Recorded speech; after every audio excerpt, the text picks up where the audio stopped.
Oh man, oh man, oh man. Here we are, guys.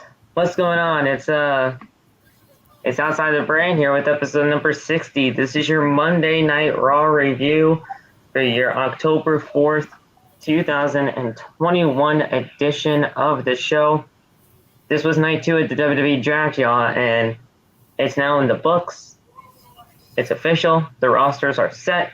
Obviously, the supplemental drafts is happening right now on Raw Talk. If we get some draft picks live here on the air, we will address them. But, man, we're going to go over tonight's episode of Raw. We're going to go over every single draft pick that happened tonight on the show. And we'll get everything started with Outside the Brand tonight, guys. Welcome. I'm gonna cry. Welcome to the show. We're gonna get down to it, and let's get the intros out of the way. I'm your host, Philly Met. You can follow me on TikTok at Philly Met. Megan is marking out right now, and you saw her follow girl me on TikTok at Philly Met. Follow me on Twitter at PhenomenalP3. Follow me on Instagram at Philly Met, and let's get everything underway. Megan, they know who you are, but who are you? Hi. Okay, sorry. I'll tell you why. I'm freaking out right now. Holy shit. You can follow me on TikTok at Megan_Nicole. It's also in the description box below. I commented on a video Zelina Vega posted about, it's like, short girls know, like, I don't know if I should be cute today or if I should choose violence. And she goes, oh, violence. And I said, haha, very, very accurate. She replied back or something, or liked it? Hey, yo! Look at this. Nice. Right? If you could see it. There. Yep, she liked it. She liked the comment! Yeah! Just like it's why that has happened to me with a former and a WWE superstar. Holy shit! That's awesome. That's awesome. All right, what's up, y'all? I don't need no introduction. Night 2 of the draft. There was one that I kind of was pissed off about, but we'll get into it. But let's get into it. Yo, there he is, the man. Tonight wasn't that bad. The main event pissed me off. Did for me too. Me too. But it got cool. It got cool towards the end. The end was cool. It was just the beginning main event was weird, but we got a good show tonight, and I actually like Raw, so that feels weird saying. So it was not that bad. I will say that it was not that bad tonight, and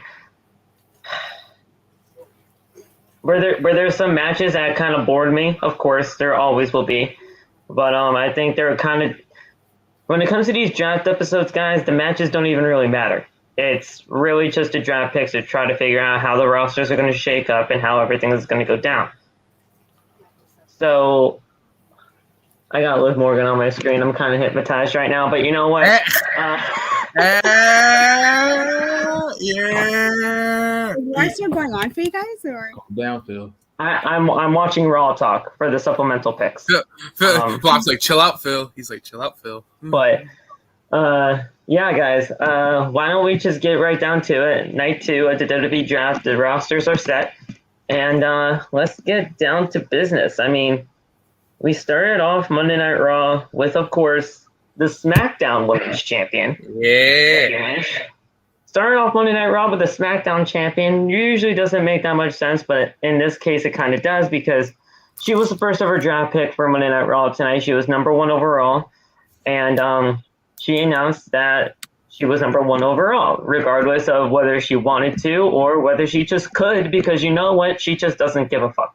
She doesn't care, and she's just going to say whatever she wants to say. So she announced that she was the first overall draft pick, and she was talking that, like, how, let's just say, I'm not only the number 1 overall draft pick tonight, but I am the SmackDown Women's Champion. I've been the but she was the longest reigning Raw Women's Champion of all time, and she's never lost that title. And so it might be time to become Becky Two Belts again. We all were kind of implementing that. Charlotte's music hits, and the Raw Women's Champion slowly makes her way down to the ring. And when I say slowly, I mean slowly. She was taking her sweet ass time, as she always does, but that's just how Charlotte Flair is. The fans started chanting Becky Two Belts, and Flair tells them to just stop. Like, it's not happening, so just stop. And she reminds Becky that before her, she was Becky pre-show. So just a little jab there to Becky Lynch. Flair claims that she made Lynch famous, and she will be looking up to her no matter what brand she is on. Flair says that it's clear that they have some unfinished business, but we're going to get right to it, and out comes Bianca Belair. Belair comes out and says that she is the ESD. She has unfinished business with the both of them, and then she just threatened Charlotte, saying, I have some unfinished business with you personally. So she was going to take off her earrings, take off her ring. She was about to throw down, as the EST usually does. And it all pretty much just leads to saying, hey, you know what? I don't like you. I don't like you. Adam Pearce and Sonya Deville say, hey, since you guys don't like each other, why don't you guys face off in the main event? That's pretty much what it went down to. And it was actually just declared that the main event will be Bianca Belair and Charlotte for, not for the championship. It's not for the title, but it was just announced that it was going to be them versus each other. So what did you guys think about this opening segment and how everything went down? Because it was it kind of just unnecessary? It was, in a way, but heck, you know what? You got three women on here. You got Becky announcing her first draft pick, and the other two that just have issues with each other for some random reason. Honestly, when I was watching this segment, I was dying just because of the whole bickering between Charlotte and Bianca. And Bianca pulled the mean girl. She goes, girl, you don't even go here. And I was just like, oh my gosh. And now she does go here. She did not just say that, first off. And then I just was loving the whole Becky Lynch, like how she was so like reacting during the whole bickering between Bianca and Charlotte. She's all like, and then she was trying to egg it on a little bit. I found that very funny. I just think they just needed a good way to kickstart Monday Night Raw, and the only way they could think of was Becky. Yeah.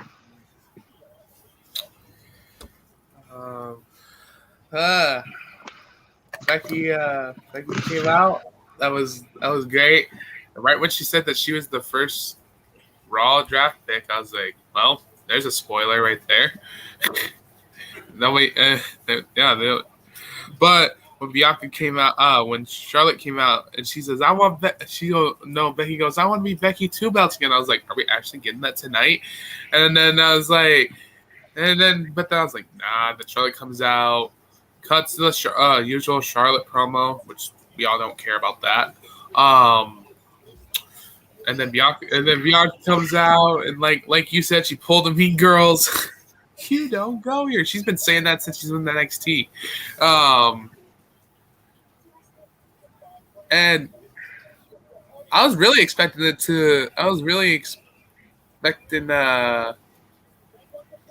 Sasha to come out as well, actually, because we'll get to Sasha. She showed up, but not then.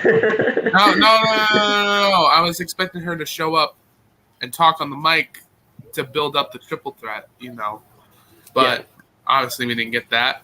But we'll talk about Sasha later, y'all. But it was good. The segment was good, and Becky being the first draft pick was kind of obvious, not shocking. What'd you think of all this, Law?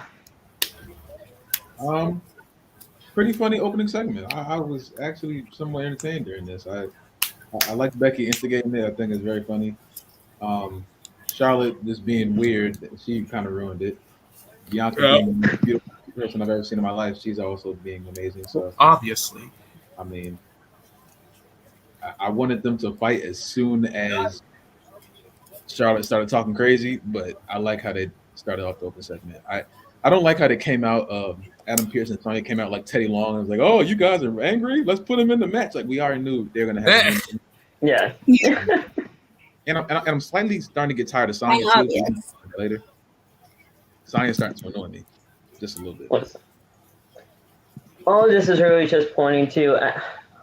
I hope that within the next few weeks, heading into Crown Jewel, that we will get Sonya Deville versus Naomi in a match at Crown Jewel.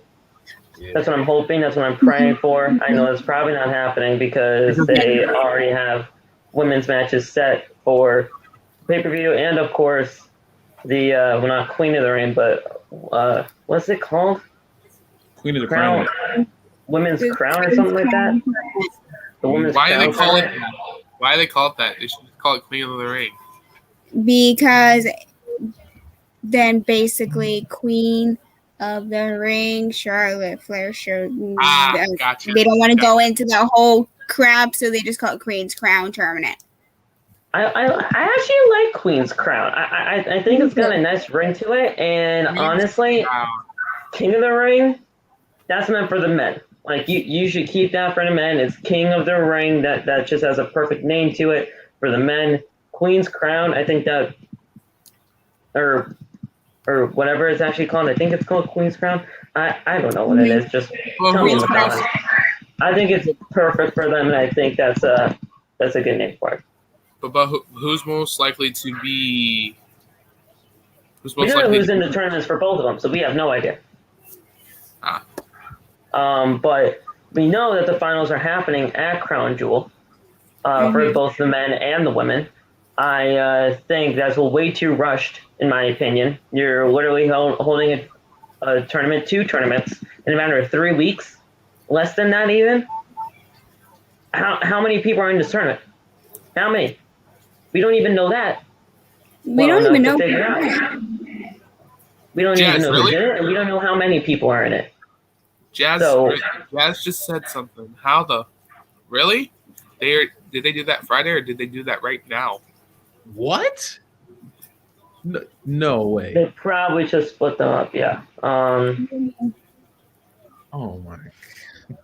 Well, Jazz, where did who go? Because that's very important. They split up all the women's tag teams. Then what's the point of having the tag titles? Oh nah. What are they doing? Where did who went to where? Because that's what kind of matters. They split Natalya and Tamina. Yes. Finally. Good. Where are you guys finding this at? Probably Raw Talk. I have it muted, so yeah, see what's up with that myself. Probably Raw Talk and probably social media. But go ahead, yeah, I mean, it was an okay segment for what it was. We just got the main event announced for tonight. And up next, guys, we had the U.S. title on the line. Laf, your boy got another shot. Yeah. And it was Damian Priest versus Jeff Hardy. This match was honestly really short, and I don't know why. Why was it this short, Laf? Jeff coming off the ropes, he didn't look good, so it kind of scared me. A few times he came off the ropes, he did not look like, I don't know, something was weird, just him moving around. But he eventually got into it.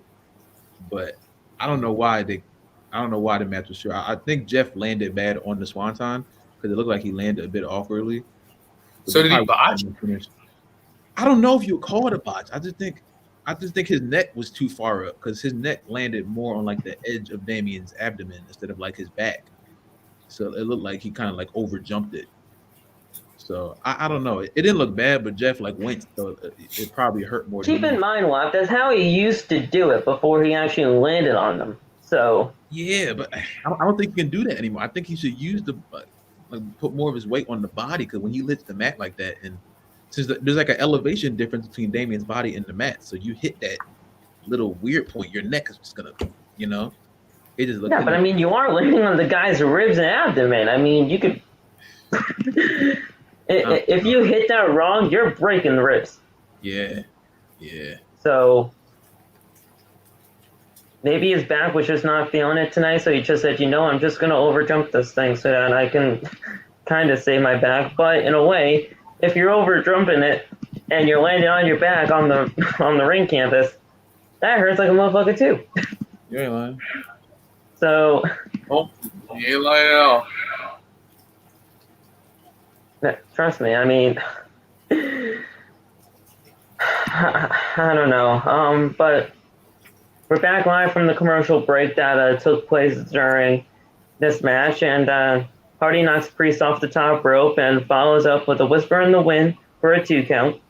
Priest knocks Hardy down and wants a reckoning, but Jeff counters. Priest kicks Hardy away from the ropes, but Jeff. Yeah, so they split Shotzi and Tegan. They split up Shotzi and Tegan. I couldn't hear you. Someone with the audio.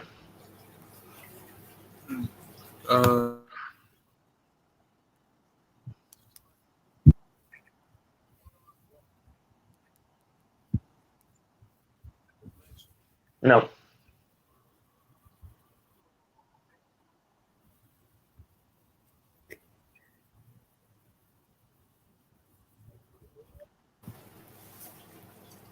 It's not me.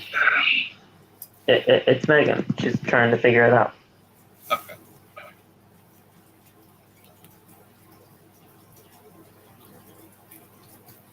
Alright. She'll be back, guys. But Priest kicks Hardy away, but Jeff comes back with a lariat. Then a twist of fate. Jeff goes to the top rope, hits a swanton bomb, lands it, and Jeff covers, but Priest rolls back, and with a fruit roll-up, scores the win. 1, 2, 3. Damian Priest wins the championship or retains. What did you guys think of the match so far? Overall, I mean, I know this was a kind of disappointing to see Jeff Hardy lose, but listen, I mean, as we got through the draft,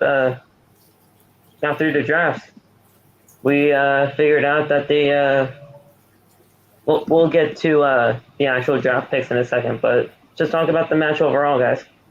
I mean, way too freaking. I wanted Jeff to win because I wanted. The match was really short, but like I said, I wanted Jeff to win because I wanted him to take the U.S. title to SmackDown, and then have another good A.S.H championship run, and then obviously he didn't get that. And this match was very short. I did not like it, honestly. It's not that great.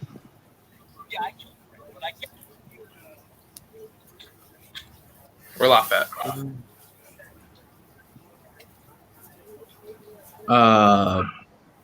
Yeah. I mean, it was a cool match. I figured Jeff was going to lose because he's going to SmackDown. A lot of people thought that he was going to bring the championship over to SmackDown. Part of me thought that, but I kind of wanted him to, honestly. Me too. I think it would have made some sense, but they don't make sense at all. But Sure. I mean, it was a cool match. I think that the way they saved this with what happened afterwards. Yes. That's what freaking saved it. That was freaking cool. Yeah. That was cool. So before I get into what happened after that match, I do kind of want to go over the first round because we kind of did skip over that. The first round was before the United States title match.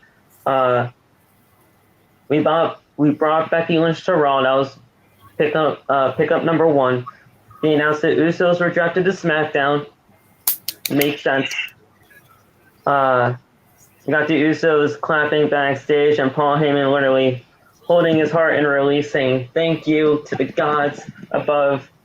Was he really? Well, he was just lucky that his ass got saved. And so Bobby Lashley is drafted to Raw, and then Sasha Banks was drafted to SmackDown. Good overall first round. I think the first round was pretty solid. I think the first round was pretty perfect. I mean, you really couldn't ask for anything better. I wanted Bobby over on SmackDown, but he's staying on Raw. What you think, Off? I mean, it is what it is. I expected Bobby. That was the biggest surprise, that Bobby wasn't there to be sent to SmackDown. I don't know what they're planning. Hopefully they could do a little trade thing, something like that. Possibly. We still got 3 weeks before they're actually official. So we'll see how that goes. But that was my biggest surprise coming out of this, that Bobby is staying on Raw.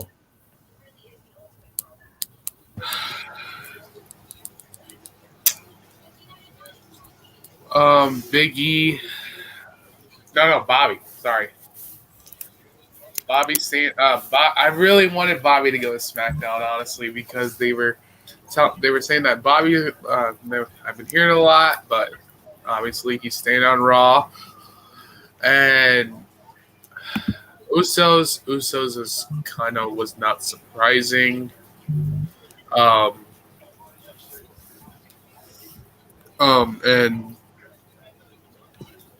And who else was in the mix too? So it was. Let me get back up there. So Becky was number 1, Usos number 2, Bobby number 3, and Sasha number 4 to SmackDown.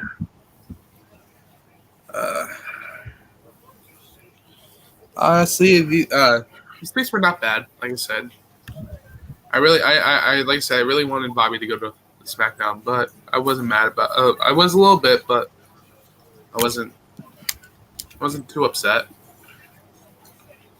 What'd you think of the first round, Meg? It was kind of predictable, kind of just Huh? Kind of predictable, or kind of just meh. Well, It's all right. the whole Becky situation, before it was predictable that she was going to go on Raw because SmackDown has Charlotte. But Right. even before that, I did say that she was most likely going to go to Raw so she can regain that Raw Women's title she never lost. Right. Hold on. So I did say that. And I wasn't surprised when she did get drafted to Raw and when Charlotte got drafted to SmackDown because I knew that WWE was planning that. The only thing I don't like is Lashley on Raw. I don't want him on Raw anymore. He needs to go to SmackDown. Yeah. He's on so much on Raw. So much. Go to SmackDown. Well, the only way that he can go to SmackDown now is through a trade, and honestly, they never really do trades unless it's very under the radar, like Mandy Rose and Aaliyah. Aaliyah going to Raw and Mandy going to NXT. So, so after that United States Championship match, we had a little bit of a fan guy moment. Or fangirl moment, really, but it was with a guy. Hardy is interviewed and asked, though, what he's going to bring to the SmackDown brand. Just says that he loves the fans and that he is on the highest of highs right now. He crashed down to reality from time to time. With that being said, he is going to SmackDown, and maybe we will see a different side of him, a different ego.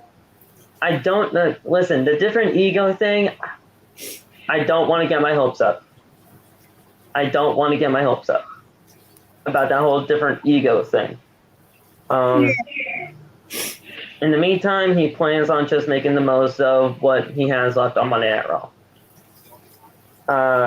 Former NXT star and new Raw superstar Austin Theory comes running down the ring with his phone in hand and says that there's no disrespect to Hardy, but this is a dream come true to him being in a ring with one of his heroes. He wanted a picture with Jeff Hardy. He wanted a selfie. And Theory takes the picture, but then clotheslines Hardy. And Theory lifts Jeff's head up and hits the ATL.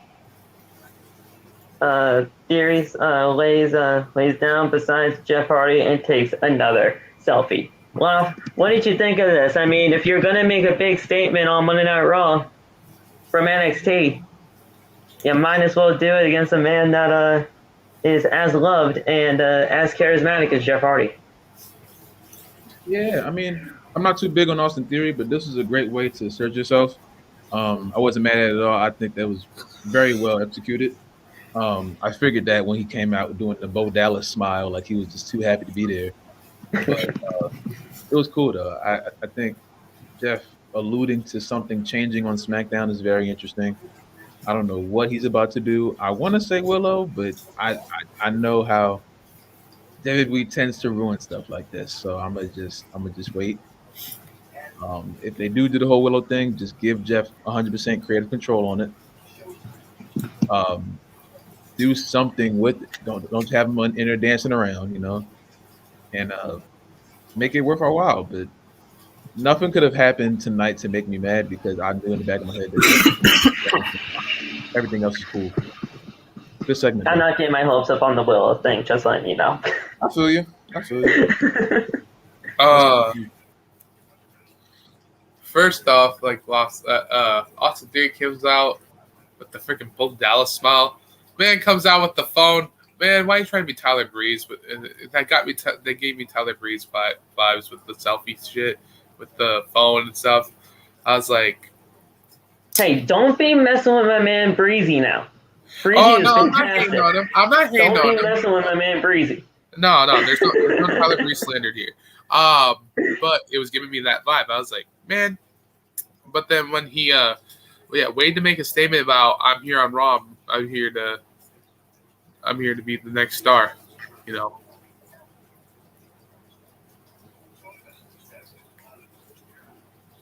Megan, I mean, he attacked Jeff Hardy. He attacked one of our boys. I saw it coming, honestly. When he came out and he had taking a photo, I'm like, that's gonna happen. And it sucks because like I could see it lead up to a feud, but Jeff's on SmackDown and he's on Raw. So if anything, maybe they'll face each other at Survivor Series. I mean, yeah. Maybe on the teams. I can see that. Yeah, I mean, Austin Theory attacking Jeff Hardy, and that attack will pretty much just send him over to Friday Night SmackDown, even though the draft picks won't take into effect until the 22nd, I believe, right? Yeah, the 21st is the pay-per-view. So, that being said, we had RK Bro being interviewed backstage and informed that they will be defending the Raw Tag Team titles against AJ and Omos at Crown Jewel.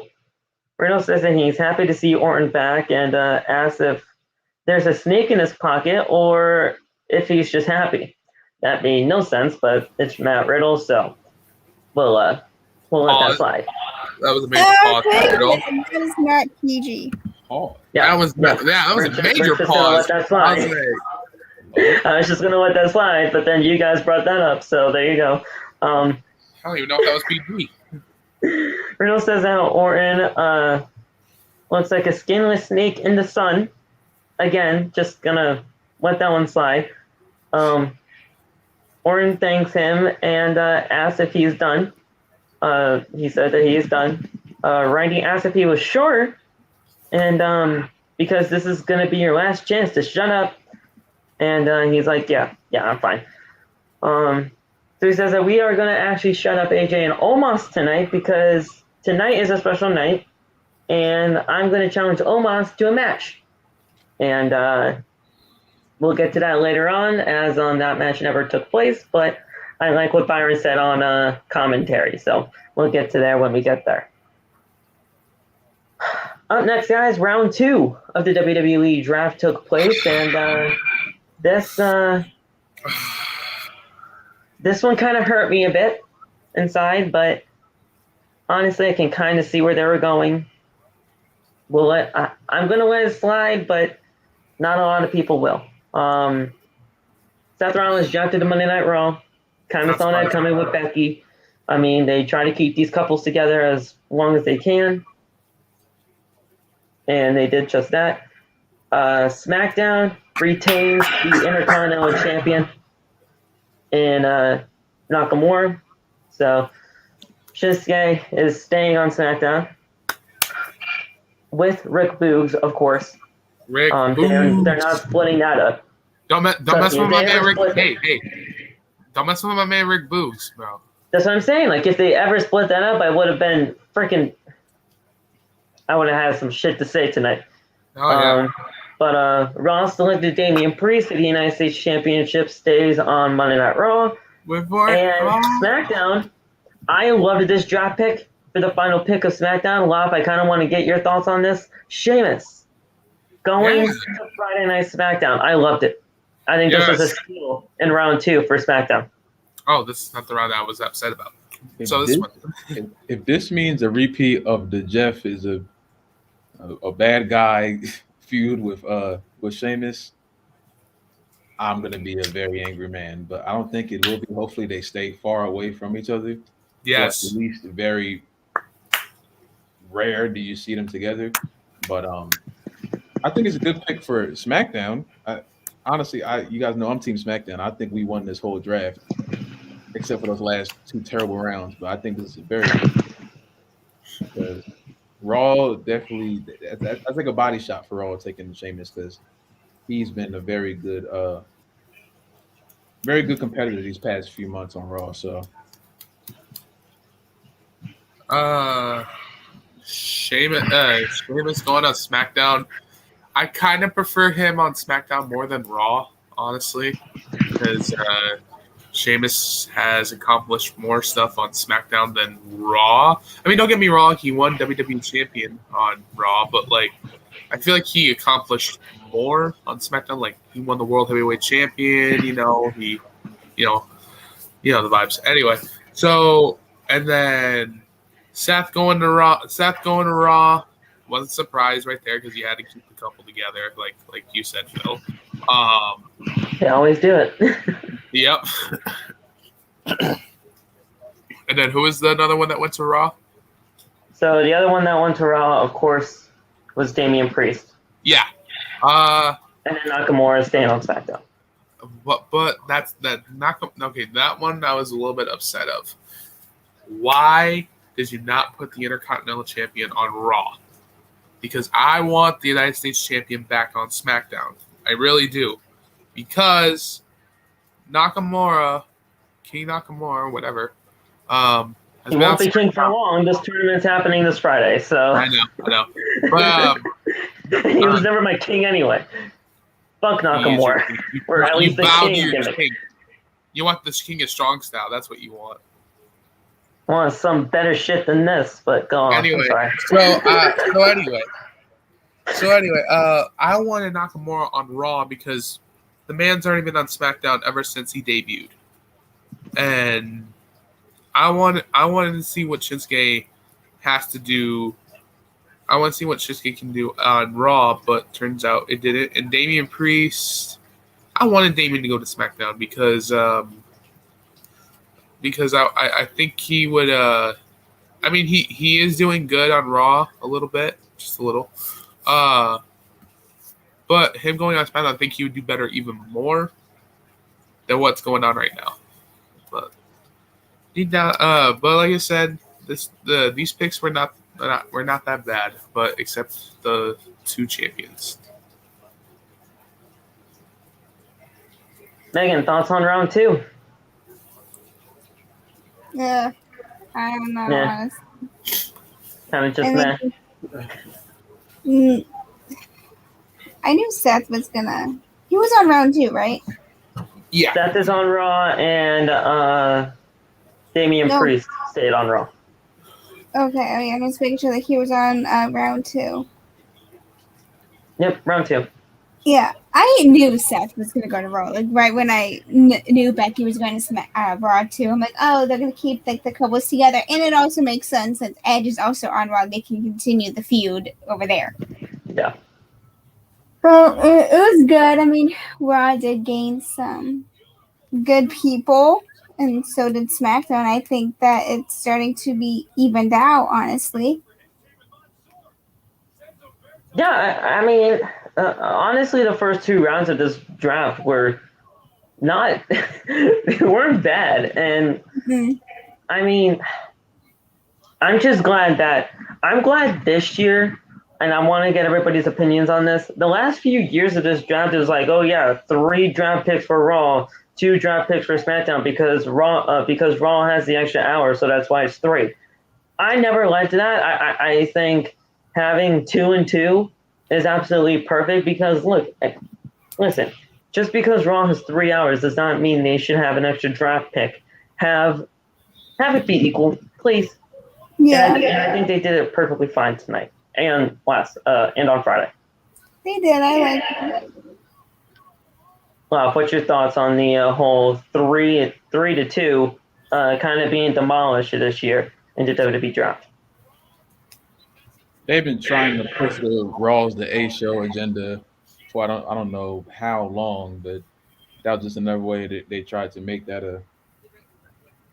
a prominent factor in the draft. But there's so many other factors of the draft that need to improve. But I guess this time was a good step forward. I guess. I mean, there's still a lot of stuff that needs to be ironed out because we don't know why certain brands get certain picks and ordering and stuff like that. But I mean, they don't put much care into this stuff anyway. So Yeah.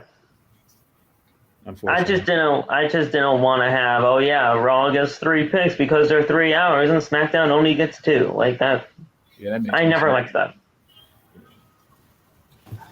I have a question, Phil. Yep. With all these draft picks on Raw, you think this will help Raw?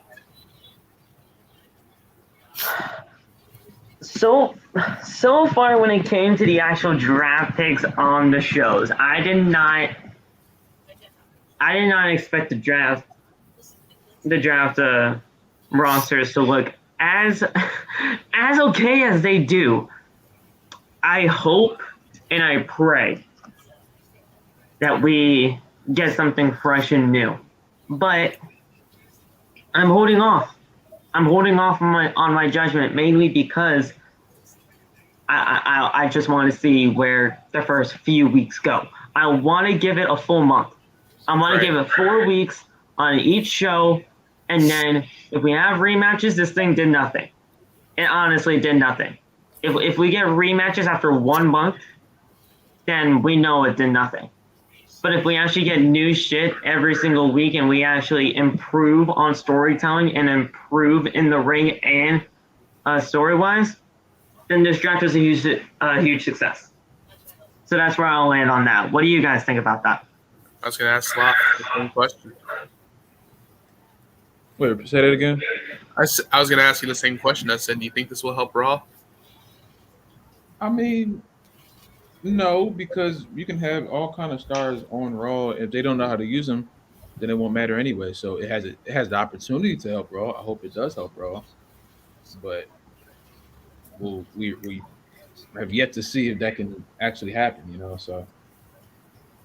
Yeah, like I said, I'm gonna give it a month left, and if we get rematches after rematches after rematches after the 4th week, then this thing did nothing. But if we actually get new stuff and actually improve, then I'll say that this draft was a success. Yeah. What about you, Megan? I don't know. Honestly, I feel like it could somewhat help because they do have bigger superstars than they did before, and now it's kind of evened out to where they do have big superstars on SmackDown, and they have big ones on Raw, where it's not as where it's, oh, we're going to put every single big superstar who are really good on SmackDown and leave Raw in the dust. We're going to even it out. And I feel like that's what they have been doing. We're going to see once the draft goes into effect on the 22nd, but I feel like it could somewhat help out. Not like immediately, but like within like going forward. But that's just me. Yeah. We got Shayna versus Dana Brooke. This was probably around 45 seconds to a minute. This was not even really relevant. And Shayna Baszler won with the Kirifuda clutch. After the match, Baszler goes to grab the arm of Dana Brooke, kicks it into the LED apron. She removes the top half of the steel steps, tries to stomp on her arm, just like she did to Nia and Eva Marie. But Piper Niven runs down and she saves Dana Brooke from having her arm taken out of a socket and possibly even worse. So some kind of random new partnership between Dana Brooke and Piper, oddly enough, or what do you guys think on that? Because after that, I mean, Shayna tried to attack Piper too, but it didn't really work out. Well, like I said, did not care for this. Yeah. Did not care for the ending either. Did not care for the finish. About this match. What's that? I couldn't give two craps about this match, honestly. Neither would I. I give zero fucks about this match. But anyway, when it comes to this, like I said, this is what's going to build up Shayna to have that massive push. But like, I believe that she's gonna keep doing what she's doing to get to where she wants to be up, and that's to the top where top female stars are. but in my honest opinion, like I said, this match I give zero fucks about. Final thoughts on this? I mean, I see where they're trying to figure out what Shayna's doing. She's just literally just trying to take out the trash of Monday Night Raw until she's the only one left to challenge Charlotte or whoever the women's champion is at the time. And, yeah. So, thoughts on that? I don't know what they're planning with this necessarily. I don't know how far they're going to go as far as like Shayna's push, because it would be nice to see her get a push, but I don't know if that's going to happen. So I'm gonna just hope and pray that it does. The Dana Brooke thing threw me off. I don't know why. Well, as far as like Piper coming out and helping her, that I was confused about that. I guess they're trying to set something up with that too. So we'll wait and see. But this is one of those dark point of the show matches that I do not care about, but it is what it is. Mm-hmm. Yeah. We see Paul Heyman backstage with the Usos, and he's asked if he was the one who made the Usos stay on SmackDown, if it was his influence. Heyman says that he isn't just a special counsel for Roman Reigns, but he is the warden of the Uso Penitentiary. Unos. Usos. Same thing. Unos. Yeah, Same they're changing their name now, y'all. It's all right. It's the Unos now. Yeah, there you go. I'll call them the Unos from now on. Yeah, they're the Unos. The Uno Penitentiary. There you go. So Kevin Patrick asked if how Heyman also ensured that Lesnar is a free agent. The Usos stare down Paul Heyman in a very angry fashion, and they just walk off. So Aiden's the Unos. Yes, it's the Uno Penitentiary. Yeah, I don't care. They goat. They the goat. They tag team goats. Listen, they are number one. They are Number one. So there nobody you can go. touch. You know. Well, I'm gonna go that far. I was gonna say nobody can touch these guys. I was like, okay, I'm not gonna go that far. Hardys, Dudleys, you know. But they are literally laying it in, guys, that Paul Heyman and Brock Lesnar. Brock Lesnar's a free agent, but he can do whatever the fuck he wants because he's jeans. Because he's So thoughts on that, y'all? I mean, the Usos were not happy after that question. I mean, Kevin, why do you have to ask it? Why? I mean, you know the Usos are standing right there. So what are you doing? He was trying to be funny, man. I don't know why. Yeah. I feel like the Usos are on to him, and that the only way for them to stop questioning his authority is if he just says that, because I feel like Usos know that Paul is still working for Lesnar and is probably working up a scheme for something to happen at Crown Jewel. So they're trying to get inside of his head and be like, what are you doing?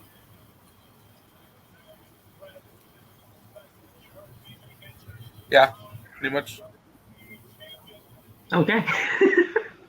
Up next, guys, we had two of the fresh tag teams that kind of were just formed randomly, but I honestly see a lot of potential in these two tag teams. I don't know why, but I mean, this match was really short, so we never really got a chance to see them in action. But Mansoor and Ali taking on Humberto and Angel Garza. The match was very short, like I said, but we had Garza countering Ali, sending him into the turnbuckle. With the referee distracted, Humberto slams Ali's head into the ring post, and Garza rolls him up for the win. Humberto and Angel get the win.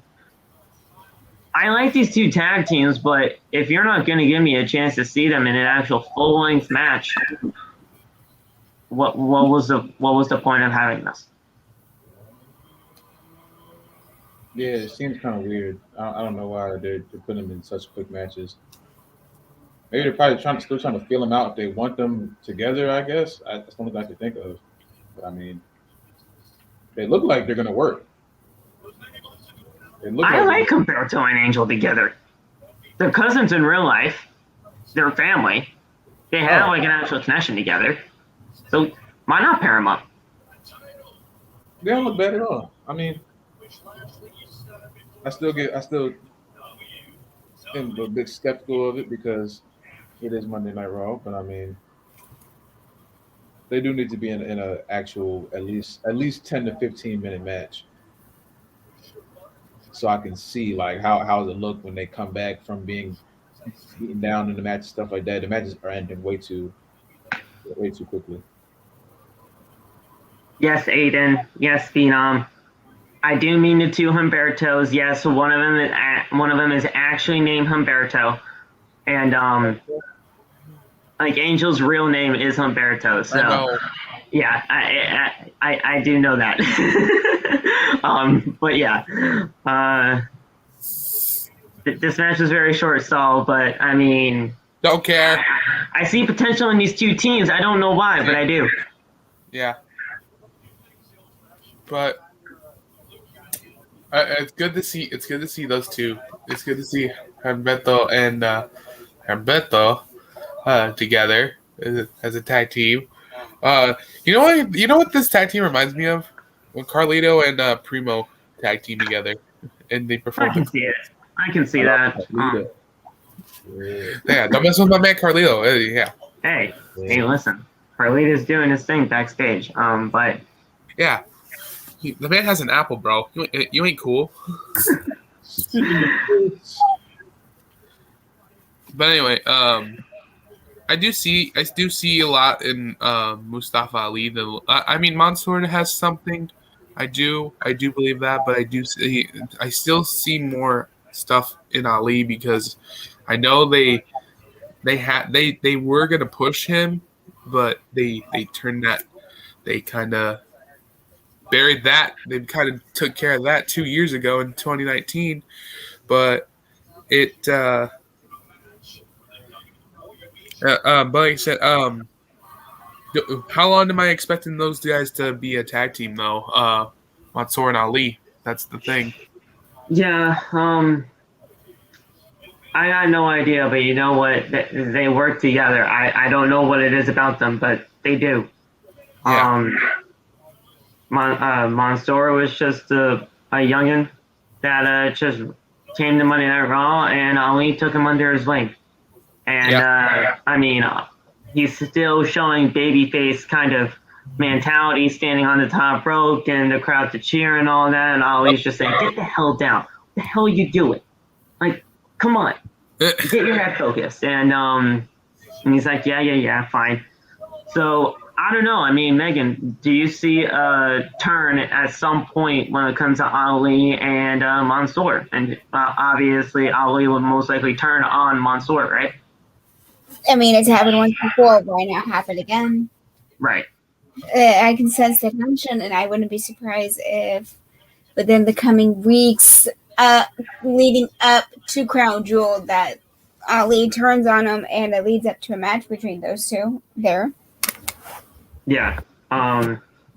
Like Jazz said, Mansoor is undefeated in Crown Jewel. I mean, any time that he's competed in the Saudi Arabia shows, he has won. So, mainly because, I mean, that is where he came from. I mean, they did the whole Battle Royal. They did the whole Battle Royal thing, and they did the tryouts all those years ago to get the first Saudi Arabian superstar to WWE, and it turned out to be Mansoor as the one to, well, I wouldn't say win it all in a way, but yeah, I mean, he was the only one to get signed from that tryout. So, listen, I mean, Mansoor is great. I don't think anybody really has anything bad to say about him. It's just he's kind of just lost in this tag team right now with Ali. I still do see something in Mansoor. I do. Yeah, he's got something. The kid's good. And the crowd obviously likes him. I mean, the crowd's trying to get behind him as much as he can with Ali standing by his side. So, yeah, we'll see what happens. Mm-hmm.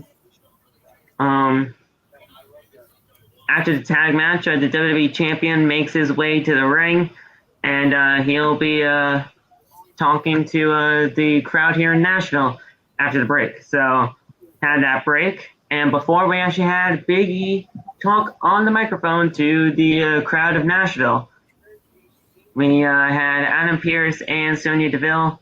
I think this is round number 4, if I'm not mistaken. Yeah. This was an interesting one, as we saw in NXT call-up, but we'll get to there when we get there. We had AJ Styles and Omos staying on Monday Night Raw, which kind of sucks. God damn it, Phil. Listen, I'm just reading it off here, man. It's not my decisions. Not you. Fucking WWE. They are a real piece of shit for doing that. We had Shayna Baszler going over to SmackDown, which I absolutely loved. I think that was a perfect fit for her. Finally. I think that needed to happen, and I'm very happy for it. Yes, and Kevin Owens going to Monday Night Raw, perfect fit again. I think he fits really well over on the Red brand. And finally, well, as you can see, Saul is very happy. Loth, I want to get your opinions first. Xia Li, an NXT call-up happens here in round number 4. Xia Li moving from NXT to Friday Night SmackDown. I like that. That one was good. I was expecting Pete. Dunne. I was really expecting. I was like, are we getting Pete Dunne on SmackDown? But nope, we got her. And I was like, I hope they keep her undefeated. That's the thing. I hope they keep her undefeated on SmackDown. And then who else did you say attend the SmackDown, Phil? Who else? Shayna Baszler. Yes, those two. Shayna, I'm happy she is going to SmackDown. Like I said, what they were doing with her, they're building her up to get that massive push. And once she's on SmackDown, she's going to continue what, like I said, she's going to continue what she's going to be doing, and she's going to make sure she gets that push, and she's going to have that match. And then Raw, obviously, AJ, Omos, and Kevin. Now that's the one that pissed me off. I wanted AJ to go to SmackDown. That was the one thing I cared about, actually, in this draft. AJ going to SmackDown, because I want him to be away, far away from Omos. I want him to be completely away from him, no more tag team division with him, and I want AJ to be at the house where AJ Styles built. And finally, and then I actually wanted to see that match between him and Roman again, considering how Roman's a heel, but AJ can go back to being a face. I wanted to do that, but it's too late. They're already AJ staying on Raw. Not liking that. Not a big fan of that, and I just that part pisses me off so bad. And then, Bluff, what did you think of this? where'd he go? Laugh. AJ should have went to SmackDown, man. Thank you. Yeah. I don't know why in the world they're keeping him and Omos together. I hope they break them apart, at least at Crown Jewel. But Xia Li coming to SmackDown is very interesting. I hope they actually put her on the show. Keep her undefeated. Because we saw how we had Toni Storm on the show, and she barely gets TV time. But hopefully Xia Toni Li didn't even get drafted tonight. Yeah, even worse. So she definitely needs some TV time on SmackDown. But I like it. I think that's a very good pick for SmackDown. Very good pick. And Kevin Owens, he's gonna be all elite soon. So yeah. And the contract's coming up soon, y'all. We're almost close to January. His time is almost up. So I mean, did Toni actually get picked, Aiden? Oh, she got drafted on Talking Smack. Oh, okay. Oh, nice. Obviously I missed that, but yeah, I mean, okay, at least Toni stayed there. Megan, what's your thoughts on round 4? AJ staying on Raw, not the best call in all of our opinions, honestly. Move him to fucking SmackDown and move Omos to NXT, please. Why can't they just split them up? Do they realize that they're not as good of a tag team as they were when they first joined? Like when they were first together, I thought they were fine, but now they're just. I'm done with them. I'm done with them. That's all I gotta say. Just like Jazz, you better not be fucking with me. Did Chad Gable really get another name change? Oh dear God! Oh God, what is it now? Oh dear God, please! And we know Jazz would never lie to us. Ever. Oh wait, she's fucking with us. She said Gable Stevenson. Oh, okay. You're fucking with us. You're fucking with us, Jazz. God, what is it? What's the new game? What's the new name now? We'll get to Gable Stevenson in just a bit. That was round 6, and I fucking hated everything about that. But we'll get to that. But Big E is in the ring and says that that is great to be here in Nashville. The champ says that the past weeks have been challenging. Kofi and Woods being drafted away from him for the second year in a row, and it's probably one of the most grueling things that he's ever had to go to, especially with the match that he had last week. He made Lashley fall and prove that he is a rightful WWE champion. Of course, Drew McIntyre stepped up to challenge him before he could even breathe, but Drew is no joke and a 2-time WWE champion and a literal swordsman. Big E then asked Drew to come on out and speak his mind. So McIntyre marches down to the ring. He says that he's been drafted to SmackDown, but since the draft doesn't take effect until after Crown Jewel, he has unfinished business here on Raw. And since he was screwed out of the title multiple times by the Hurt Business, he's finally stepping up, and he is calling Big E out and challenged him to a WWE Championship match. And with all that being said, we had a handshake pretty much confirming that it was going to take place. And then we had some dogs out there in the ring tonight. We had some dogs out there. The Dirty Dogs, to be exact. Dolph Ziggler and Bobby Roode. I think Loft left because of the Dirty Dogs, but we'll get him back.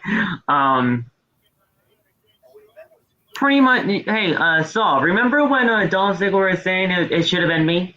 Yes. Did he say that? He wasn't saying that, but he was pretty much saying, "Hey, I want to thank you," and he was saying I've been wanting to thank you for the longest time during this promo. Loft. Laugh. I want to taunt you for a second. I'm here. Uh-oh.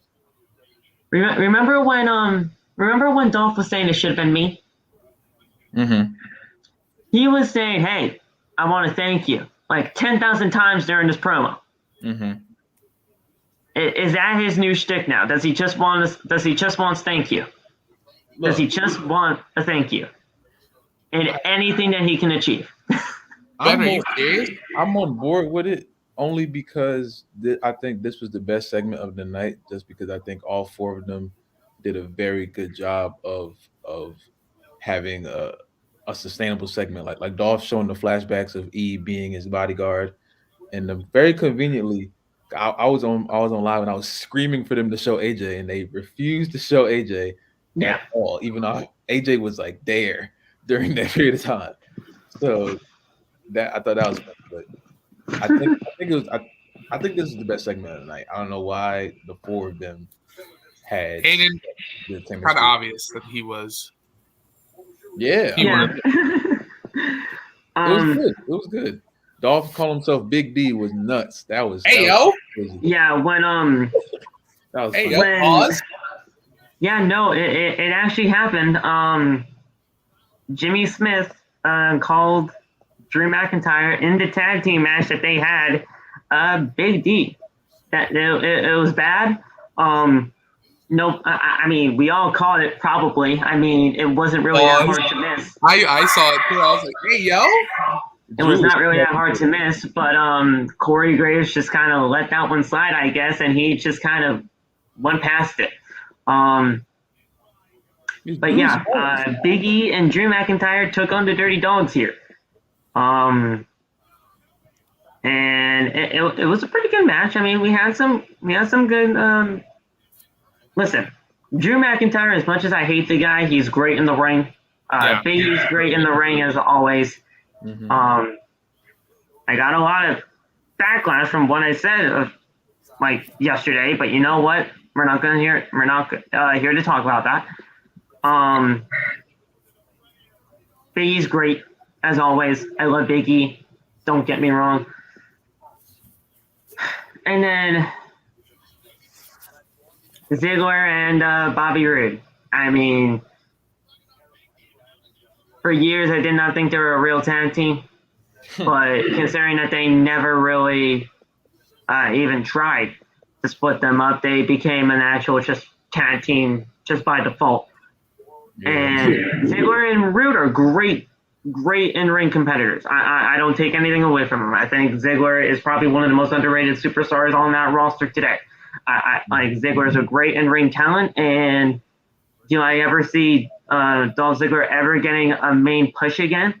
Like Josh, he says that I want a Dolph push again. I don't think they ever will, mainly because of just the landscape of this company right now. And Bobby's lost all his luster from NXT. I think NXT Bobby Roode was probably the best Bobby Roode that I've really ever seen, other than his stuff in TNA. Other than that, I mean, glorious. Let's get that out of the way first. I mean, TNA Bobby Roode was freaking fantastic, but NXT Bobby Roode. I mean, wow, if you have not seen NXT Bobby Roode, you're gonna have to look him up because that man in NXT was fucking great. It was cool. I liked it. But Big E and Drew got the job done here. They pick up the win, and after the match, Roode rushes in, but Big E grabs him and hits a big ending. Drew and Big E do some trash talk and says, "Hey, we're facing each other at Crown Jewel, guys. Let's go. Let's have a match and let's have a good time for the WWE title."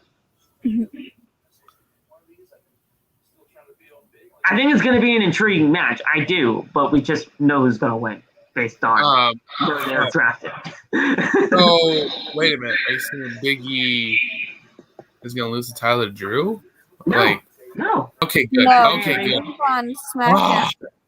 Thank I God. said I think it's going to be an intriguing match, but we all know that it's predictable based on where they got drafted. I mean, Drew got drafted to SmackDown and B got drafted to Raw. I mean, it's really predictable here. But I think it's going to be a great match between these two because they are great in-ring competitors. Yeah, this match was good. When they had the face-off, at the ending, I actually liked that. I was like, "Ooh, I kind of like this." And I like I said, I just hope Big E keeps that title and does not go to Drew. And I don't want Drew to take the WWE Championship with him to SmackDown. Honestly, I really don't. Well, listen, I mean, at this point, that's not going to happen because Roman got drafted to SmackDown, obviously, number 1 overall, the real number 1 overall draft pick. And the blue championship stays on the blue brand. I mean, that the WWE Championship going to SmackDown is not even a possibility. Like, it's not. You have to have 1 championship on each brand, and there you go. That's it. So, Megan, thoughts on I know you don't like Drew McIntyre as much as the next woman. I know. Trust me, I don't like him either. But I honestly think it's going to be a great match between the two. It will be a good match. Like, those two are really good performers. It's just I don't like the way that WWE is trying to give him so many title shots so many times. Like, during the first few, I was fine with because he's never been WWE champion. Like, I was cool with that, like, honestly. But now it's just, like, getting old, and I'm like, okay, you've learned that he hasn't won it back. Why do you keep trying to give him title shot after title shot? Like, I don't get it. But I know that this is going to be a very good match, and I know that Big E is going to win. Well, same question goes to you. I mean, I think this is going to be a great match, but in the end of the day, it's really kind of predictable here on who's going to win this thing. Big E hitting that big ending on Big D is going to be hilarious. Oh my God.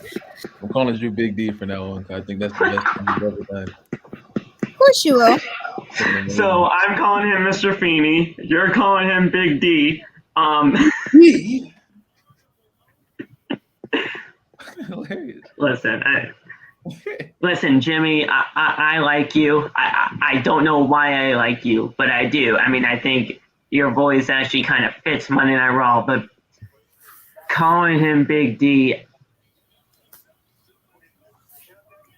It's Drew's fault. I just hope Vince does not keep that around. I'll say that. He was too happy to say that. Yeah. I just hope Vince does not keep that around. Please. But now that I said that, he's going to keep it around because I said it and it's out there in the universe. So there you guys go. Drew McIntyre is going to be called Big D from now on. And can we talk about how no one has ever called Bobby Roode Big Bob? No one has ever Big called Bob, yeah. No one ever called Bobby Roode Big Bob. I've always called him Bob. Big Bob? No. But Big Bob, not Big Bob, but I've always called him Bob. No one has called Bobby Roode Big Bob in all of my years. I've never heard him. I thought Corey did tonight. Didn't Corey? Jimmy Jackson's son. He's got the jokes. Bobby said it at first. He was like, he said they call me Big Bob, and he was like, no one ever called you that, and that's what they do, just get happy and say Big D. So, yeah. I don't know why he said that. It was amazing. Oh my God! All right. So next draft. What was the next draft Well, round? Reggie was backstage. He was just kind of dodging everybody for the 24/7 title. Kind of met up with Apollo Crews and Commander Aziz saying, "Hey, hi, you're here. How are you?" And yeah, he's like, "Yeah, I'm going to talk to you later. Have a good night." And then he just jumps out of frame, does his little Cirque du Soleil shit, and there you go. New draftee Kevin Owens comes down to the ring, and before he can even speak, is interrupted by Akira Tozawa. Says, a fan shouts Mortal Kombat, and Tozawa welcomes Owens to Monday Night Raw. I don't know why they had to put a fan shouts out Mortal Kombat in the article here, but apparently a fan shouted out Mortal Kombat tonight. He wants a match with Reggie for the 24/7 championship, and Owens just shrugs and hits Tozawa with a stunner. So there you go. He was just very annoyed. He's like, "Get the fuck off my TV," and there you go. So Owens is on Raw now. Great stuff. But guys, we're on round number 5 now, right? Oh boy. And Monday Night Raw. Selected the Street Profits. Now, this is a very controversial pick. What was that? Mainly because of how great they were doing on Friday Night SmackDown. I honestly thought they should have stayed on SmackDown, but I want to give your thoughts on that. What did you think of this team switching over to Monday Night Raw? Do you think it was kind of a time for a new change of scenery, or did you want them to stay on Friday Night SmackDown? I wanted them to stay on Friday Night SmackDown, but right when I saw Bianca go to Raw, I was like, yeah, they're gonna put the Street Profits on Raw because, like you said, Phil, Which makes sense because of the couples. which makes perfect sense. And I really wanted the Street Profits to stay on SmackDown because I really wanted to see them and New Day go at it and have a feud, and turns out we're not going to get that. And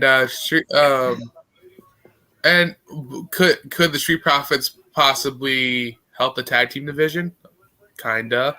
Yeah. Kinda. I mean, could he?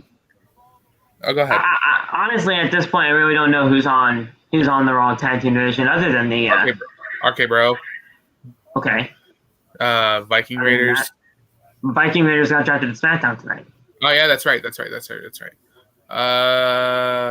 We'll get to that pick later on, guys. But yeah, I mean, well, actually, no, it was in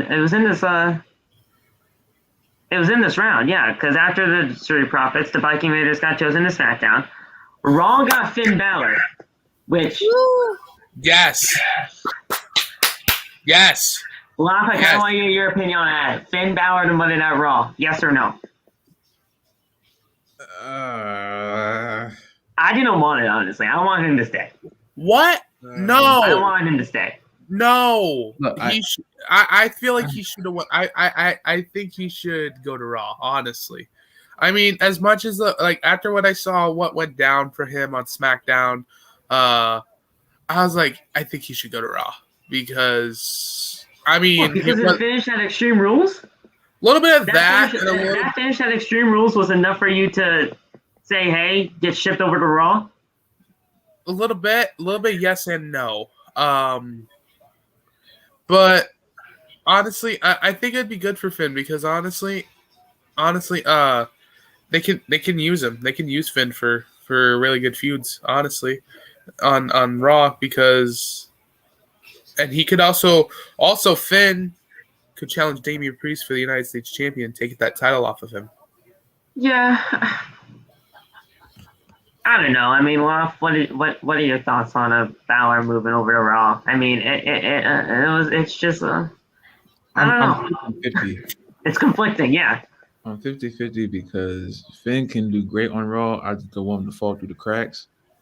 And I wanted him on SmackDown because that first live show with Finn Balor amazingly showing up, I think that's one of the best moments we've gotten in a while. Especially that being our first. I believe he came back during our first, the first live show Yeah. I believe that was him. So yeah, I think it was the Friday Night SmackDown that I'm was pretty it the sure. Friday Night SmackDown that returned with fans? Yeah, because he attacked Sammy. He attacked Sammy, and then the next week they had the match against Sammy. That's right. So yeah, he's technically been with us since episode number 1 of this podcast, which is kind of crazy. Yeah. But yeah, I feel like he should have stayed because Roman. It seemed like Roman like banished him from SmackDown. I was like, that's tough, you know.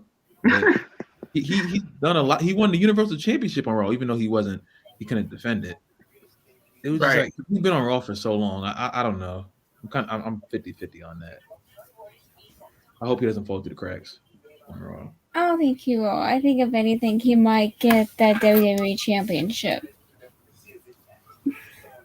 listen, after what happened to him at Extreme Rules, he's probably going to be away from that. whether that was storyline or not, I think they should at least give him a chance, saying, hey, you know what, the ring fucked up. We'll get you somehow into a championship picture, whether that is the United States or whether that is the WWE title. I think a Big E versus Baszler match would kind of be pretty cool now. I think about it. Listen, whether that was storyline or whether that wasn't, give him at least a chance, you know? But the final pick of this round, guys, a very, very good pick. I loved this pick. Love, I want to get your opinion first on this. Ricochet. Oh, yeah. We got Ricky. Wow. Great pick by Friday Night SmackDown. Ricky. Ricky! Got Rick. I want to see him jump off something high. Yeah. Yes. Can I see Ricochet on the SmackDown side of King of the Ring, please, so that we can see King Ricochet? King Ricochet. That will fit him perfectly. I can't push that because I am on the Xavier King of the Ring agenda. I am kind of on that too, but yes. But Ricochet is. He can be on the Raw side. I want the finals of the King of the Ring between Raw and SmackDown. Okay. Because if it's not between Raw and SmackDown, what the fuck is the point? What the fuck is the point? Yeah. I'm happy Ricochet's on SmackDown. I think this is going to mean he gets time.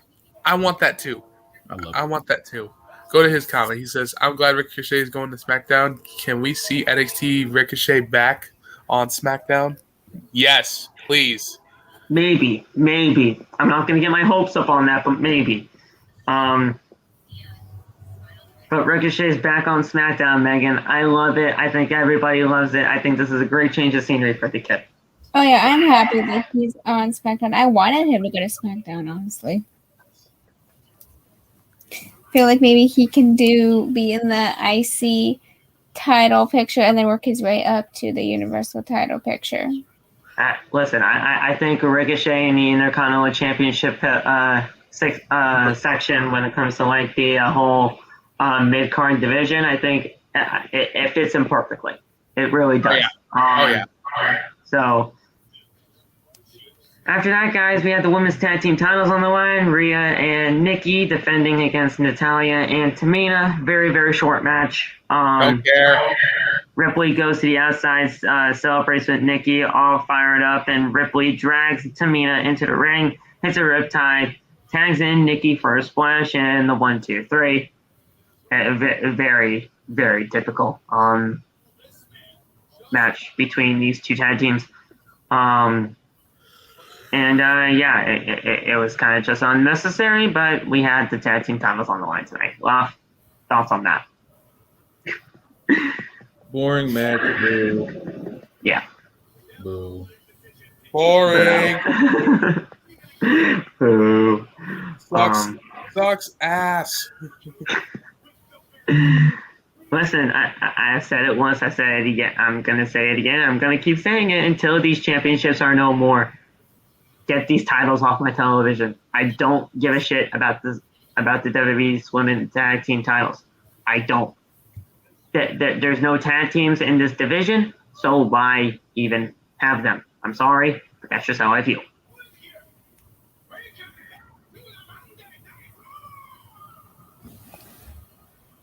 Nobody's gonna rebuttal me on that. No. No. Nobody's gonna rebuttal me on that. All right, then I guess we're all kind of in agreement on that. I thought somebody was gonna jump down my throat, but apparently not. About Tamina or? No, I meant the women's tag team titles as in general, and like the women's tag team championships do not have a tag team division. So why are they even on my television screen? Or Yeah, why do no, they not even really. I mean, ever since they split up Shotzi and Tegan and Tamina and Natty, all that's left is seriously freaking Nikki Trash and Rhea. That's it. We don't have a women's tag team division, so why even have these championships on TV? Or why do they even exist? Like, and I want to preface this because I know people are going to take this the wrong way. This is not Rhea's and Nikki's fault. It's not. It's just a way that they booked the tag team championships ever since they were even established. Yeah, sure. Having a great women's tag team champions as the first ever women's tag team champions in Sasha and Bayley was great. You did that fine. But ever since they lost the titles to the Iconics, these championships have never been the same again. And they're never going to be.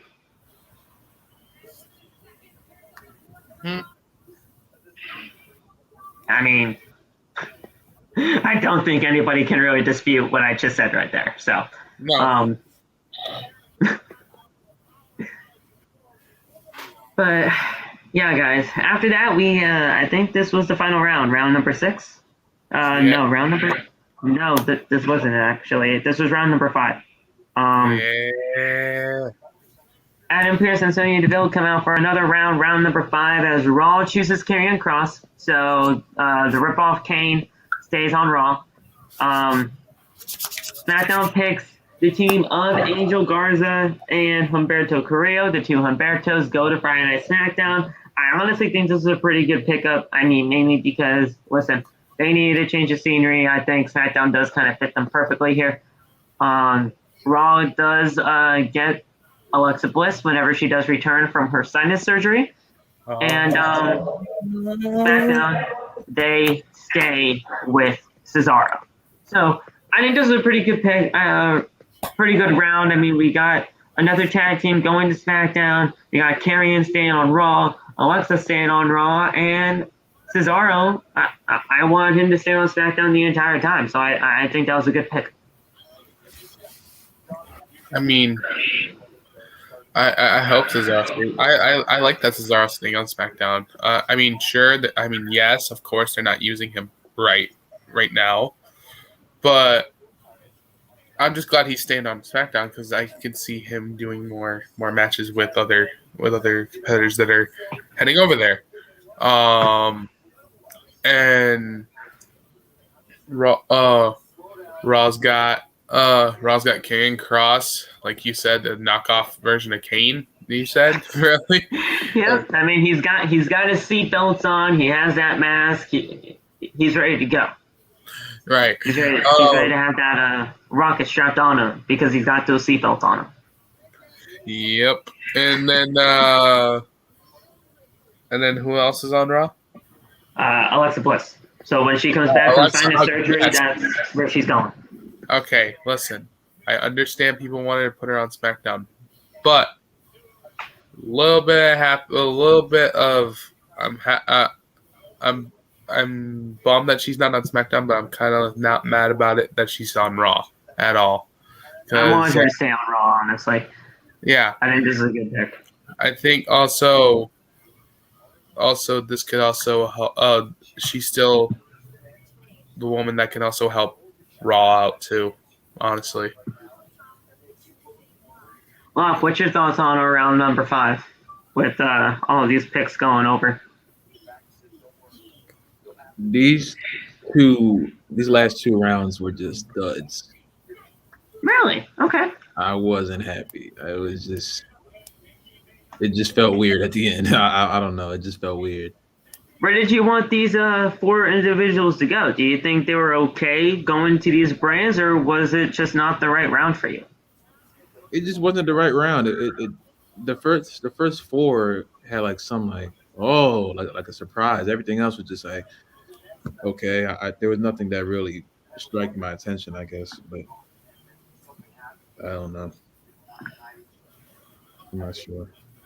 Think they went to the right brands, or was it Yeah, just yeah, they went to the right brands. It was just I don't care, you know. it was just weird that they chose this round for a TV spot instead of Raw Talk? hmm Yeah, To be completely honest, I did not think Karrion Kross is going to be drafted on the show tonight. I thought he would have been on Raw Talk. So Nobody told me. we were going to get to the supplemental picks after the show tonight, but you can address it if you have to. Nobody told me. Nobody told me that. Now I'm scared. Liv Morgan's on Raw. Now I'm scared. Yeah, we were going to get to We that. talked about it earlier. Yeah. Mm-hmm. Now I'm scared. it's tough. We'll get to it. Don't worry. Jazz says hashtag Goff deserves better. So Jazz is behind you. Nah, he's alright. Nah, he's good.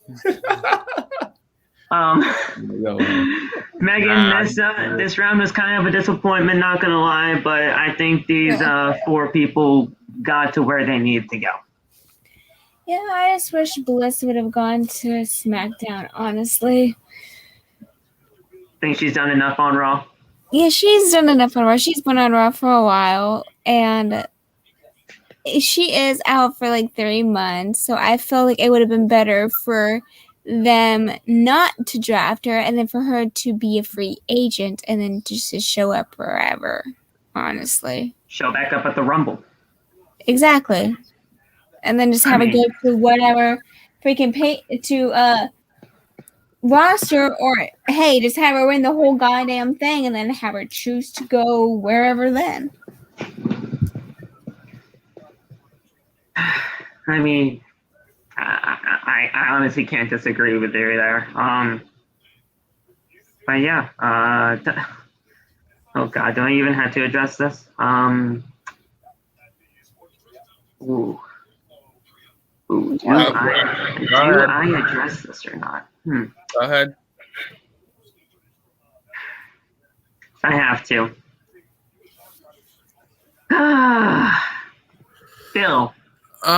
Phil is on my screen next, and Nah, Phil's favorite Hall of Famer was on TV. So inspirational to Phil. I'm telling you right now, guys. I was watching the Raiders being shut out by the Los Angeles Chargers. Go Chargers, by the way. Bolt up, but oh god. So Goldberg is out here. And he's saying, hey, Lashley, get the fuck out here. I need to talk to you. The Almighty comes out and says that, listen, I'm just going to kick your ass this Sunday at Crown Jewel. Lashley says that... hey, yo, Mo, chill. That Goldberg still addresses like he's in 1998, and Bill owes him an apology for character assassination. Lashley says that Goldberg can have the match out of Crown Jewel under one condition: no holds barred. Goldberg drops to his knees and thanks him. Goldberg says that, listen, no holds barred gives me the license to kill. And Lashley wants an apology. Well, he'll give one to his kids after he leaves a lifeless body in the ring at Crown Jewel. Goldberg says that Lashley is next, and Bobby says that you can kill the Almighty. Tells Goldberg to tell Gage that if he has the balls to do what he did again, it won't be a mistake that he makes twice.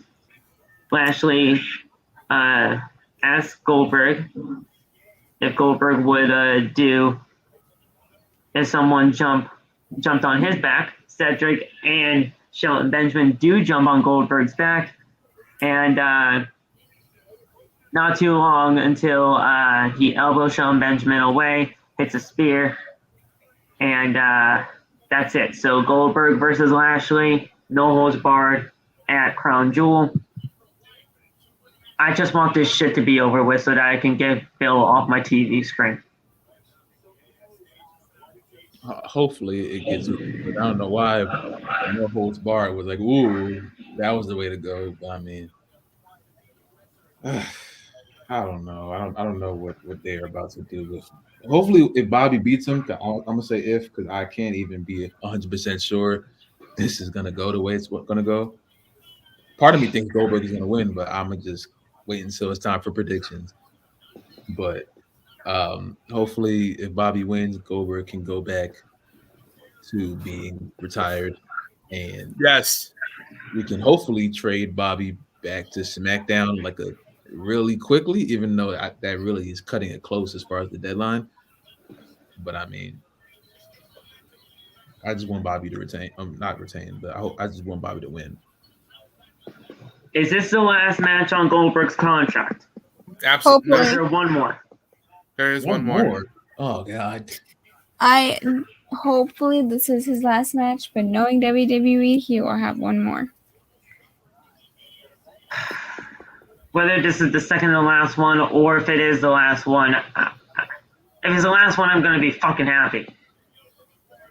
If it's the second to last one, I don't know what the fuck he does. I don't. Who does he go after? Who? Because he doesn't need to go after anybody. He doesn't. He needs to go home. He almost tore both his ACLs at SummerSlam. What do you want him to do?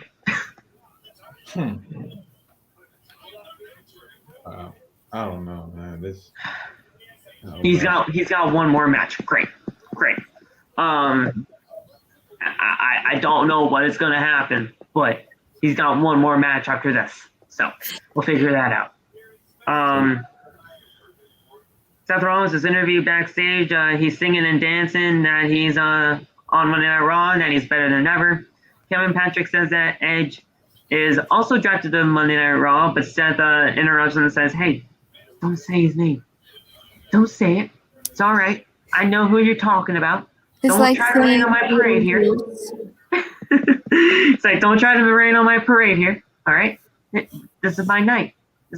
I'm on Monday Night Raw. I'm back here. Okay? He'll take care of that business on SmackDown. And he doesn't give a shit who steps to him because he's on another level and he's Seth freaking Rollins. He honestly did say shit and they didn't even bleep it out. So he was just like, hey, you know what? I don't give a shit. Yeah, Let's fucking go. Yeah, that's and he said Seth freaking Rollins again. So I don't know what that means. But hey, he kind of teased that gimmick there. A little bit. I don't think that really means anything in the grand scheme of things, though. Monday Night Messiah again? I don't want that. I don't want that. Well, you said Seth freaking Rollins, so that gimmick, not the Messiah. Okay, good. But I don't know. I'm not really taking the whole Seth freaking Rollins thing too seriously because, I mean, heck, he's been saying that even when he wasn't even that gimmick. So, thoughts on this Seth segment, y'all? I haven't seen it yet. Funny. Oh, you haven't seen it yet? Oh, God, I forgot. I'm on the Nikki Trash freaking match that just ended. Oh, shit, you're all the way back there. Oh, damn. So I said, I haven't seen that yet, so I can't give my two takes on it. Well, sorry I spoiled round number 5 for you. You're good. But yeah, Seth Rollins saying that he's Seth freaking Rollins again. Is that a gimmick change or just, no, it's just him dropping it? I think it's just him dropping it. I think he was really hyped up. I really did like this segment. I like seeing when he's all yelling and energy and laughing and dancing and stuff like that. So hopefully once this Edge stuff is over with, they actually do something with him that's meaningful. I hope they put him in a feud that doesn't have to do with a championship. I always thought that Seth Rollins' feuds are much better when he's not fighting for a championship. Yes. So, case in point, this freaking Edge thing. So, seeing how Friday goes and how that's Edge might actually beat Seth again just so they can write him off to Raw because I don't know any other way you would do that. But I like the segment a lot. I like the segment a lot. I mean, both are going to Raw, so they're not really going away from each other anytime soon. God, Edge is getting drafted to Raw. Oh, well, damn. Yeah. So both are on Raw, so they're not going away. All right. But after that, guys, I mean, we had a very, very short match between the New Day and Cedric Alexander and Shelton Benjamin. Why?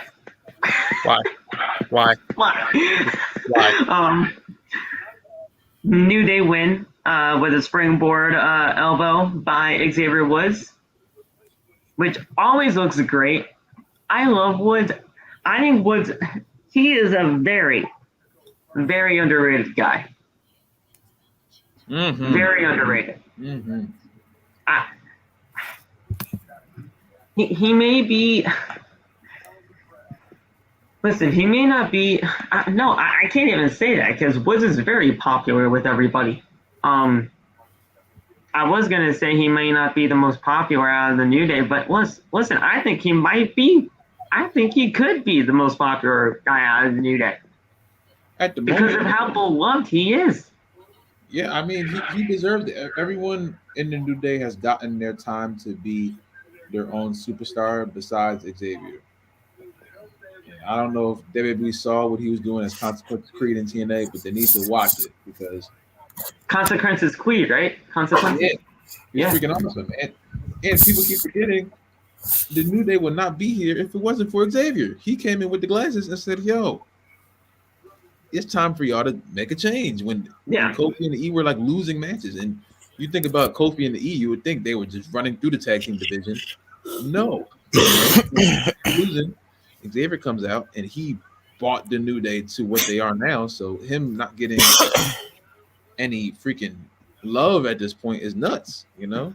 We hear the story ad nauseum, but if it wasn't for Xavier Woods, we really would have never had the New Day because everybody in that group was just fighting for a chance to get on TV.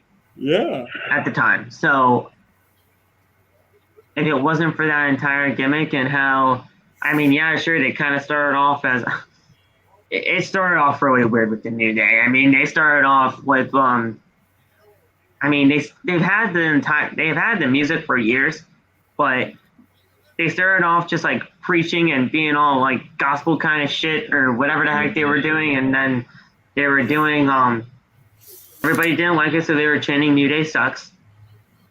They changed something up. Then everybody started to like them, doing New Day rocks.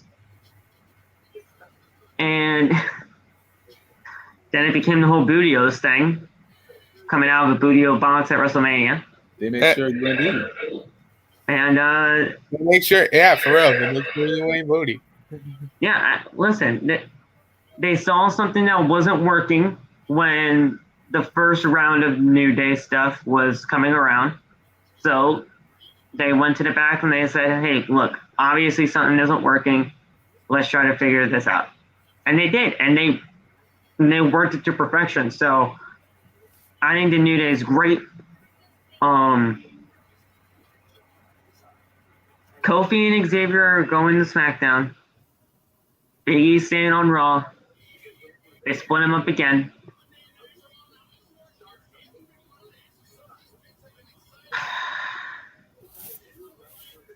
I like it, but I don't at the same time. Thoughts on that before we get to the post match, and then we'll go to everything that happened with the RK Bro and AJ and Omos segment. Go ahead, Law. As I know they're separated at the moment, but I'm gonna reiterate this again. WWE, please do not break them up. Like, I'm talking like a heel. So please don't do it. I know there's gonna be there's so many different ways you could do it and make it freaking amazing, but don't do it. Please, please, please don't do it. I don't know how you can really fix this, seeming that they both just got drafted apart from each other, but just don't do it. That's all I can say. Just don't do it, please. Yeah, don't break up the new. Don't break them up now. You already split them up. Good. Yes, yes, yes. Good. But don't break them up as a tag team. Honestly. Yeah. I'm very conflicted. I'm very conflicted about that, Megan. I don't, they needed to have Big E be on his own, but I said this earlier in my video, and I'm gonna say it again. They need to have something different with Big E so that he can stand out from the crowd and not be New Day all the time. He can't be New Day with him being WWE champion. I don't want it. But is it going to happen? Most likely.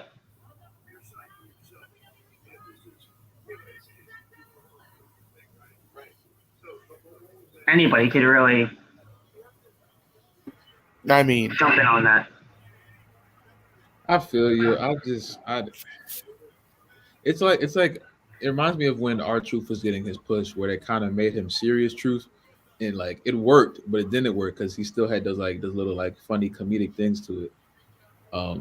He was still doing little Jimmy, even though he was serious. Yeah, that's why I don't.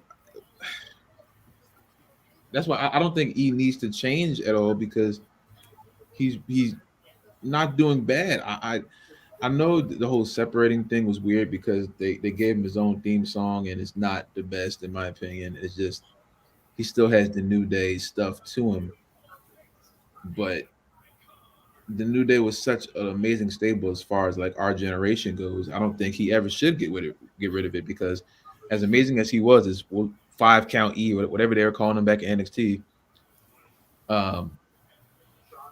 As far as that goes, it's like he was just another dude. He reminds me of Powerhouse Hobbs on AEW. It's like I love him, but I think Hobbs needs a character. I think Hobbs needs something that make him stand out from just being a big dude, and that's what Right. with the New Day thing. So it's just like if they take that away from him and bring him back to what they have on NXT, I think people are going to lose interest because he has mic skills, he has the appearance, and he has the charisma.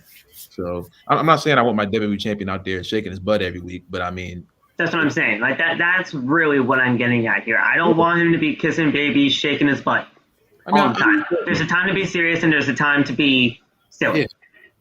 I just thought that they were going to do something. If they, in my head before the draft, I wanted them to keep the New Day together and just switch them back the way when they first came out, as far as like just being serious, but just like being serious in the ring, but outside the ring, jumping up and down and do all that stuff. But like when you get into the ring, they like turn the switch on. I mean, I don't know. And by no means am I saying that Big E does not deserve this. I want everybody to know that. Yeah. I bet, guys, you know me, for the better part of that, how long ago was Money in the Bank? Oh, God. 4 months ago? Yeah. For the better part of 4 or 5 months, I've been pushing for Big E to win the Money in the Bank ladder match and cash in on Bobby Lashley.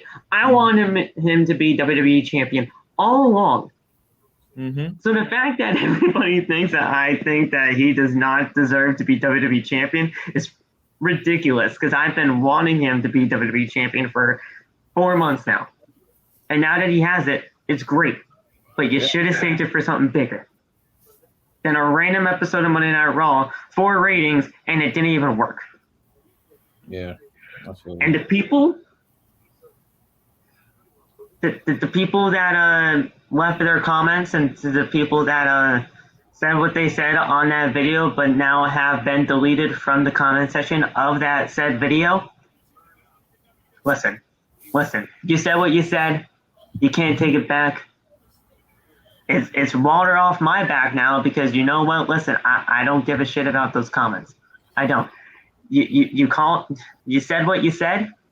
I don't even know if I can even say some of the stuff that you said here on this show because it's it was bad. It was bad. All because I said that Big E kind of needs a little bit of a reboot. Oh, and I want to say this too. Y'all have to not y'all in the chat because I think all y'all have. If you guys want to know what people said in the comments, you guys can message me personally on Instagram. I'll let you guys know. But honestly, it's not really that much of a big deal now because you know what? I let it run off my back. Yeah, I'm sorry. Phil, the four of us all have different opinions on certain stuff. Never in my life, and if I have y'all, the three of y'all, let me know. Called out your personal integrity, values, things that you love, and your life. I never called y'all out on that just because y'all don't like a wrestler that I like, or we don't see something that we don't think a match. Right. I've never done something like that, and these three have never done that to me. Once the and Batch have never done that to me, and I've never done that to them. So the fact that y'all, well, not y'all. I'm sorry for saying y'all, but the fact that people attacked Phil just because he didn't like the way something was run. Why are y'all so mad all the time? It's not that serious. It's professional wrestling. It's TikTok. It's not, don't attack people's livelihoods and say your family and all that stuff because now you're just being weird and now everyone's just trying to talk tough over a phone. You know what I'm saying? Everyone thinks they're tough over the internet. So it's like you say that stuff to people just because you're mad, there's something wrong. And you need to put the phone down and drink some water or something. Sit your hyper ass down somewhere, please. Phil. At the end of the day, I'm kind of winning because A, you gave me a view, so thank you. Yeah. And B, you left a comment on my video, which gets it more engagement, which I had to delete because of the shit you said. Yeah, fuck you. But also, you guys shared, and you guys stitched, duetted. You're literally making the video. It's not blowing up, but I mean, you're making it more known out there to the TikTok universe. So you know what? Thank you. At the end of the day, it is a thank you, but you know what? It's a fuck you too because of what you said. Pretty much. And so I know you're probably thinking in the back of your head right now, like, what the heck really happened? I'll tell you. I'll tell you after this podcast because I already saw what went down, so you don't have to explain anything to me. So yeah, but yeah, that's what happened, and you know what? It's water off my back now, so I'm fine with it. Yeah, you're good. You're fine. Yeah. Up next, guys. Randy Orton and Riddle are in the ring. They're waiting for Omos to accept the challenge. And out comes AJ and Omos. Styles says, listen, you want a response? Here it is. I was celebrating my victory over Riddle last week. He says that Orton is insignificant. If Omos wanted to destroy you, he would. And AJ asked if Riddle has a brain cell left to stop them from taking the Raw Tag Team titles at Crown Jewel. Styles says that he's glad that they're on Raw together because then they can just gloat what they had, and that is the Raw Tag Team titles and their faces. Omos grabs the microphone and starts to speak, but Orton punches Styles. Riddle jumps on Omos's back but throws him away. And Orton ducks Omos from a clothesline that he was trying to hit, but AJ got hit with an RKO. And Orton and Riddle hightail it out of the ring, and Omos is furious at them holding the Raw Tag Team titles. Byron Saxton, who very rarely gets shit right, but you know what? This was a perfectly said line here on commentary by Byron Saxton. Randy didn't even want a match with Omos. He didn't. He wanted to get into the mind and to the head of AJ Styles and Omos, and he did exactly that.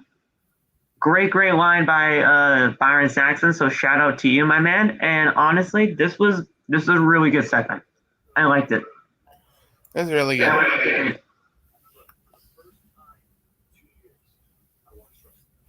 all I gotta say about that. I want Omos range. But yeah, I'm kind of glad we didn't see this match. But I mean, honestly, like Byron said a lot. I mean, it was just a trap laid by Orton. He didn't want him. He didn't really want a match. He just wanted to get into the head of AJ and Omos. Yeah, that's true. Kind of accomplished that. There's Randall. It's Randall. Randy. There he is. The announcers talk about NXT with a random focus on the new group Toxic Attraction, which includes Mandy Rose. Uh-oh. So yeah, it's time for the final round of the draft, y'all. And Raw takes Carmella. So there you go. They wanted to keep Corey Graves happy, and they drafted his girlfriend over to Raw. Uh-huh. So, SmackDown, a very, very different pick. She was saying stuff like bruising and all this kind of stuff. And when I heard bruising, I'm like, all right, we're getting Pete Dunne. Saul's going to be very happy. But no, it's not him. It's Ridge Holland. Ridge Holland, a guy that is not ready. He is not ready. If I heard at all. Oh, go ahead. I was gonna say if I heard bruiserweight, then yes, I would have. Well, she said bruising, so I was like, all right, we're getting something with we're saying something with bruises, so all right, bruiserweight, Pete Dunne, let's go. And yeah, it turned out to be Ridge Holland. Yeah. Loff, this kid is not ready. He is not ready. No. We have not even seen him for a we haven't even seen him in months for NXT, and all of a sudden he's on the main roster. Terrible move. I heard bruise. I stood like, oh, it's time. It wasn't time. It was not time. It's freaking Ridge Holland. So, hooray! I guess I don't know. Yeah, whoa. This isn't a hooray. This is a boom. This is the hate crime. This is the hate crime. Right here. The guy is not ready. No. He is not ready, and give it around December. He goes into the 24/7 champion, like I told you. The guy is green as grass. I don't know if you guys have seen him in the ring, but he is green as grass out there. He the hell out of me on NXT. He is not ready. Boring. Up next, we got gold medalist Gable Steveson. Yo. This was the only draft pick where they showed like a camera back at home. Like, like when they were doing the NFL draft when all the rookies had to stay at home because of COVID? Yeah. Or CV-19? Shit. Yeah. Sorry. But yeah, they had like their little camera crews at home, and whenever like Joe Burrow, for instance, when he got drafted to the Bengals #1 overall, they showed him putting on the hat and all that. Yeah. This was the only draft pick that had that kind of a feel. So that was the only sports-like feel to the WWE draft. Yeah. And that was Gable Steveson being drafted to Raw. I knew as soon as they signed this guy, they were going to probably save him for the draft, but of course they had to do it for the last pick of Monday Night Raw. Right. And then finally, the last pick of Friday Night SmackDown, Mr. Irrelevant, if you like to say.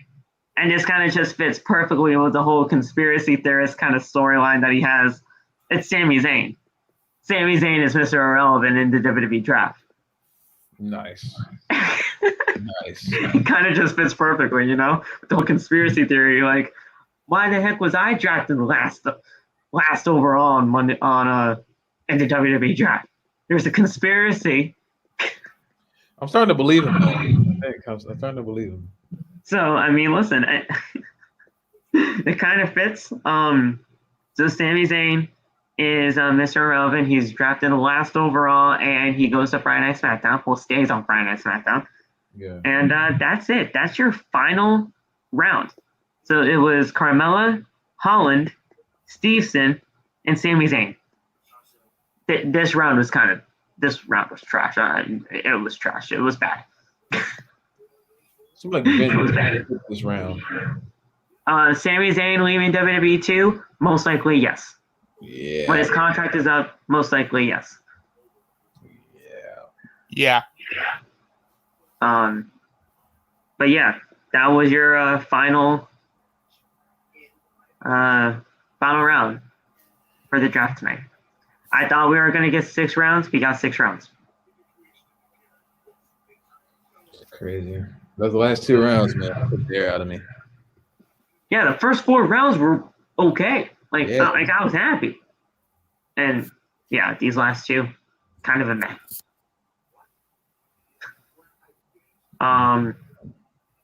So who was the biggest draft pick for Raw tonight? And I'm actually going to leave this to you guys. We got Kevin Owens, Karrion Kross, Carmella, AJ Styles and Omos, Gable Steveson, the Street Profits, Finn Balor, Bobby Lashley, Becky Lynch, Seth Rollins, Damian Priest, and Alexa Bliss. Balor. Valid. Finn Balor was the first. What was the only big one I saw? Actually, hearing it all, it does sound like Finn's at the top of that list. Interchangeable with no, Finn. Yeah, Finn. Saul, you said Finn too? Yeah. Definitely Finn. It's definitely down between Kevin Owens and Finn Balor for me too. Those 2 are at least the top 2. I mean, technically, the people that stayed on Monday Night Raw, they didn't get drafted; they stayed. Karrion Kross stayed, Bobby Lashley stayed, AJ and Omos stayed, Damian Priest stayed, and Alexa Bliss stayed. So, really, we only have 1, 2, 3, 4, 5, 6, 7 people that are new to Monday Night Raw. Well, new. But yeah. Yeah. 1, 2, 3, 4, 5, 6. Yeah. So 7 people are new and 6 people stayed. So. Right. But yeah, guys, I mean, that was it. I love how WWE tweeted who was the biggest draft pick for Raw tonight, and I don't think they tweeted a picture for SmackDown, if I'm not mistaken. Oh, no.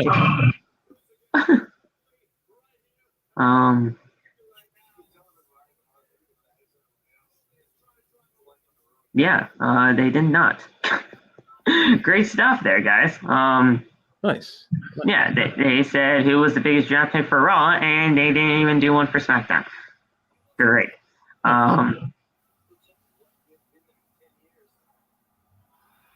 Let me take a look then. I can't be scrolling down all these draft picks. Let me see if I can find one from Instagram.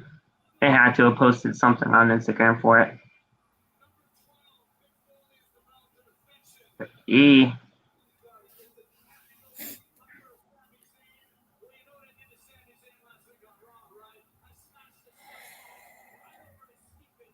Shoot. Okay. So Friday Night SmackDown. Let's say who the biggest draft pick for Friday Night SmackDown was tonight. We got the Usos.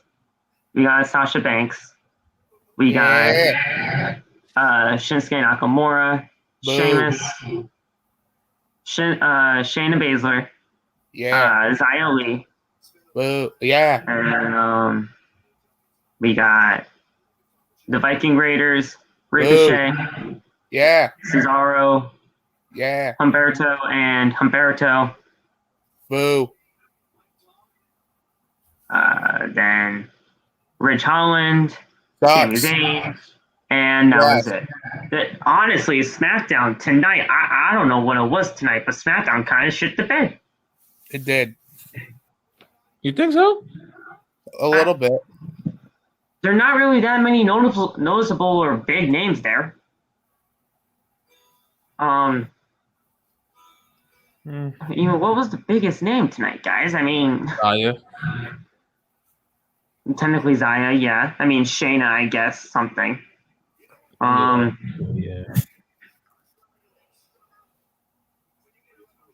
The Usos, I mean, they stayed. Sasha stayed. Yeah. Shinsuke stayed. Sheamus, I mean, that's kind of eh. Cesaro stayed. Humberto and Angel, I mean, that's not really too groundbreaking. Holland, that was just a pick that was not ready yet. And Sami Zayn stayed. So, not really many two new people here on SmackDown. Right. Yeah, that's true. I think SmackDown got the better night one. Yeah. And Raw kind of got the better night two. Which kind of makes sense because, I mean, heck, you should be drafting better for your show on your show. Yeah. But yeah, that was the final round for your Drafts. for that. Yeah. Let me take a look at the supplemental picks as we'll get ringside news for those picks. Let me go here.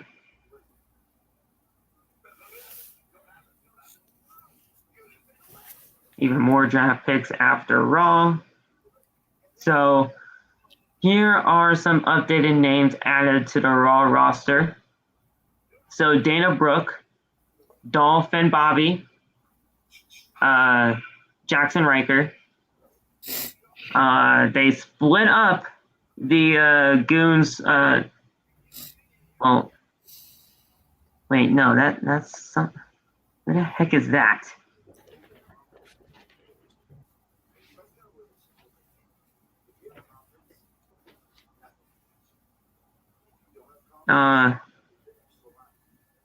They did split them up. Yep. You split them up, okay? They split up Shanky and Veer. Yeah. No. They did. I think this is Shanky on Monday Night Raw. Not Shuki. No. Then Liv Morgan, Miz, Boo. Cedric and Shelton, Tegan Knox. So they don't have Tegan and Shotzi anymore. Mia Yim is drafted to the Monday Night Raw, and so is Tamina. So yeah. Oh. And then for Friday Night SmackDown, it's only 4 people, so get ready.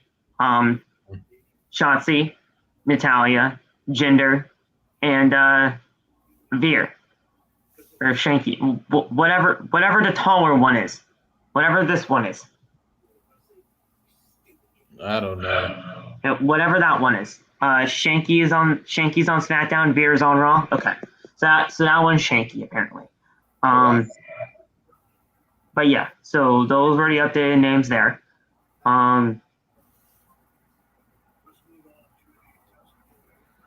Damn, like.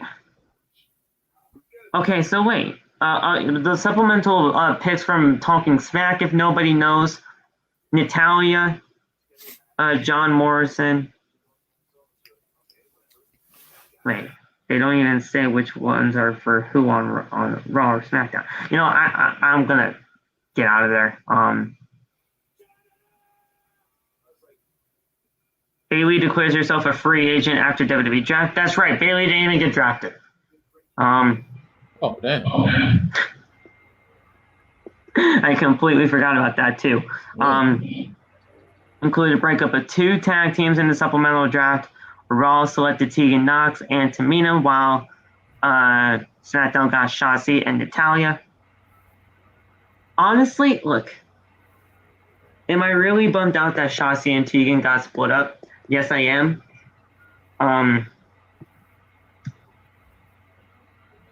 But how long would it have been for one of them to turn on each other? I think this is kind of honestly the best thing for him. I think Tegan being one of the pillars of that Monday Night Raw division, I think they can actually do something with her, and she is a very good talent in the ring, so hopefully they do something with her. I think Shotzi on SmackDown solo-wise, when it comes to a match with Sasha Banks, I think would be good. If Bayley stays on SmackDown, which I hope she moves over to Raw, but if she stays on SmackDown, Bayley versus Shotzi, I think would be great. Heck, even Shotzi versus Natalya, I think would be okay too. But thoughts on I know you guys aren't liking that Shotzi and Tegan are Splitsville, but what are your guys' thoughts? I mean, these two can be the pillars of those women's division if they give them a chance. I was gonna say if they give them the chance. Yeah. I was gonna say that.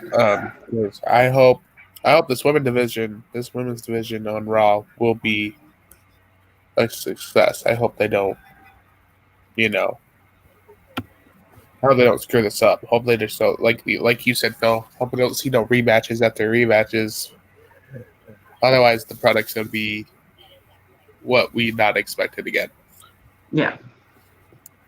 I don't think it will. I think it will be different. I mean, we've had different women on this division now. I mean, some women are staying, but we have a lot of free agents, so we shall see where they end up.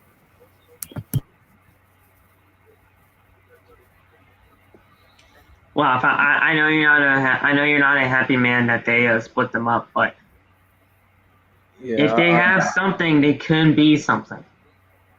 Yeah, they're both talented in their own right. I just don't know why you do this after they just confronted the tag team champions. I don't know why you make a move like that at this particular moment. I don't know why you make a move like this at all. Yeah. But I think that they'll be okay. They'll be okay. It sucks. I think they're about to get rid of those tag team championships for the women. I think they're about to get rid of them, like, soon. I don't know how you just get rid of a belt, but I feel like they're gonna find a way, because there's no way you separate teams like this. And now I don't even know how many women tag teams we have on the roster anymore. Guys, it's Nikki and Rhea, Tamina and Natalya. They're split too. They were put on different brands. Oh yes. Well, now there's one. It's like I don't know if we had no women's division before. Now we really don't. Yeah, this is even worse. This is like they're about to just get rid of them. Yeah. I don't know. I don't know how they figure this out. If you guys also didn't know, Mason T-Bar actually split too. Moose. Yeah. T-Bar. They were splitted. They were split apart after the SmackDown supplemental draft. Raw is getting T-Bar, so that is Dominik Dijakovic for those who aren't aware, and Mace is Dio Madden, so the former Raw commentator, before getting F5 by Brock Lesnar and never to return again until Retribution. So, right. So they are split up too. I hope with this split up, I do just get Dominik Dijakovic back, please. Just get him back. You don't need to have him be T-Bar on Raw and that's it. Just get him back to being Dominik Dijakovic. Yeah. And if you want Dio Madden to be Dio Madden, fine. But honestly, I think he still needs work. So I trade him to NXT. I would. He needs to go back down there, train for a little bit, and then you can come back up. Yeah. He's not ready yet. And I know that because I've seen some of his matches, and they're not good. He's green as grass.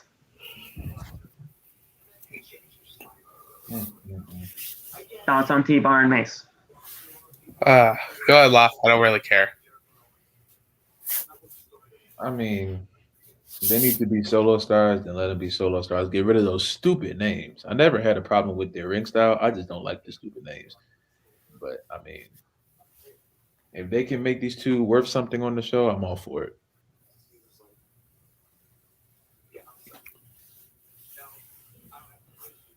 Yeah, so, yeah, don't care. Oh, you Don't pieces care. of garbage. Oh, you pieces of garbage. You are so lucky. You are so lucky that you guys turned your back on that plan. WWE originally planned to break up the Street Profits tonight during the draft. Whoa. We are Really? so lucky that did not happen. We are so lucky that did not happen. Ah, According to a report on PW Insider, WWE was considering splitting up the Street Profits during tonight's draft. They ended up going against it because of Bianca Belair, and instead they ended up splitting T-Bar and Mace. So they weren't going to split up T-Bar and Mace, but they decided to split those two up instead of the Street Profits. I think that was the right call. If you have to split somebody up, fine. Split up T-Bar and Mace. Don't split up the Street Profits. Yeah. We all know that Montez Ford is going to be the one to break out of that tag team, but let it be organic. Don't force it. right. Where do you go? Because when you force it, we won't like it. Mm-hmm. Uh-huh. And I'm starting to lose connection, so we are about to get out of here soon.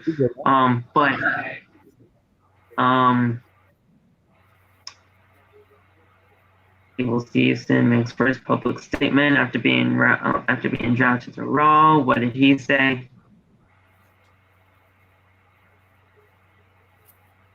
Obviously, Ringside News does not want me to know what he said.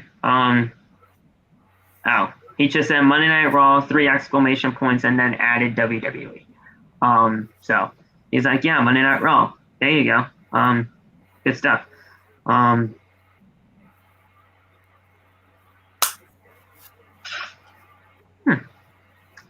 right. So I think that's it. If I missed anything, you guys will be the first to know. But I honestly don't think I really missed anything. And unless you guys want to say something in the comments that I missed or want to talk something out. The main event? Did I not go over the main event tonight? I don't think No. we took the main event. Did I not go over the main event tonight? Holy crap. No, you did not. Did I? No time like the present. Holy shit. I just completely disregarded Bianca and Charlotte. I'm sorry.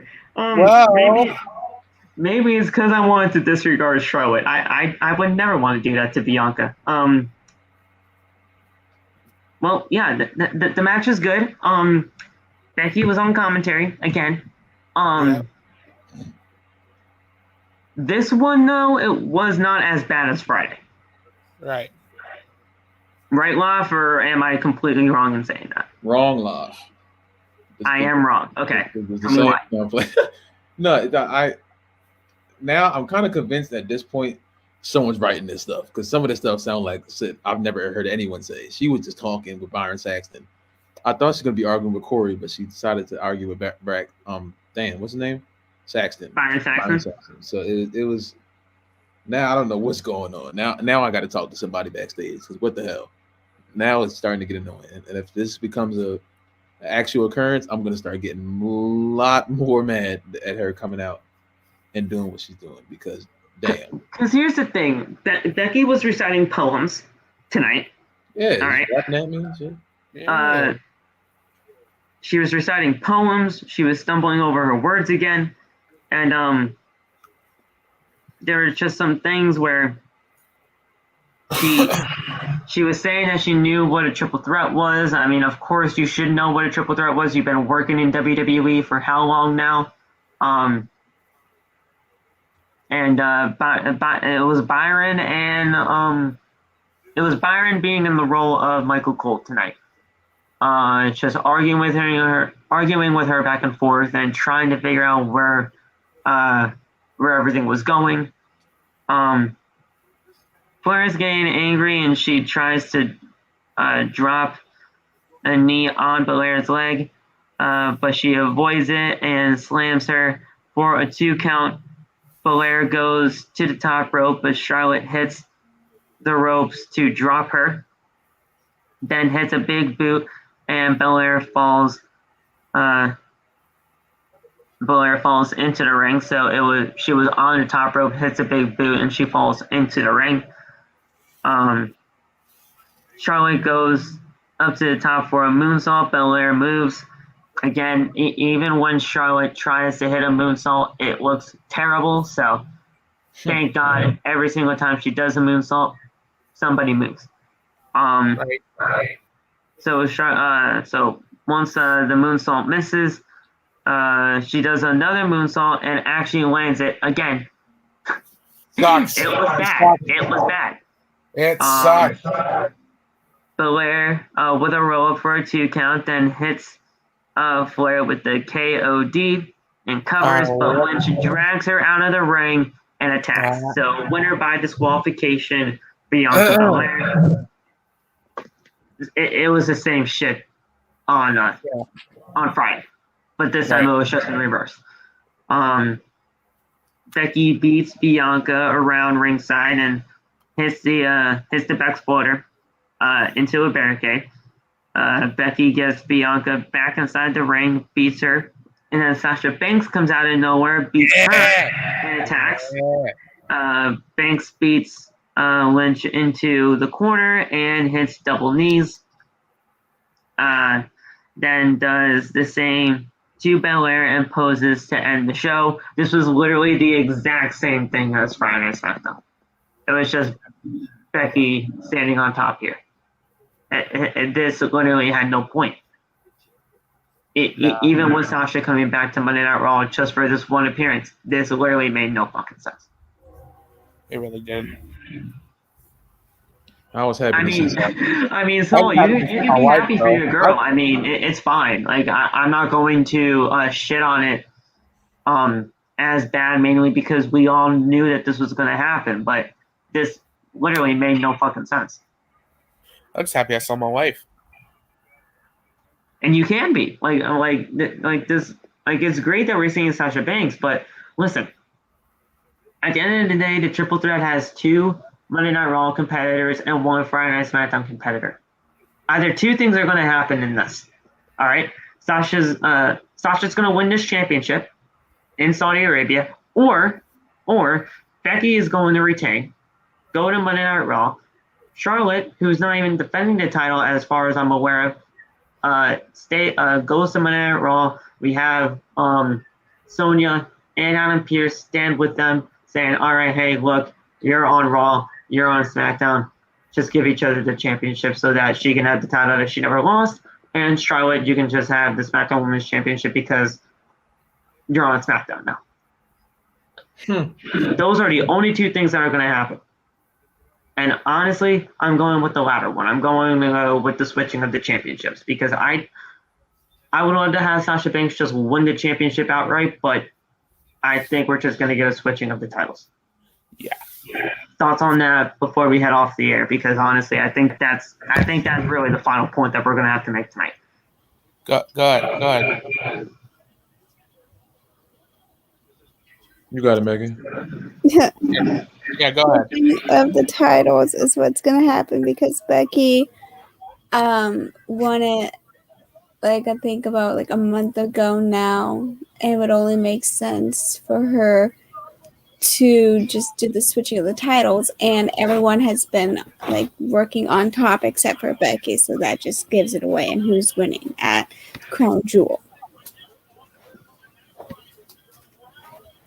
So debating it. I'm debating it right now. If they told me right now that Sasha's winning that championship, I would be a happy laugh. But I mean, I'll be happy myself. you know what I'm saying? But I mean, the whole switching the championship thing, that's probably the most logical thing to do.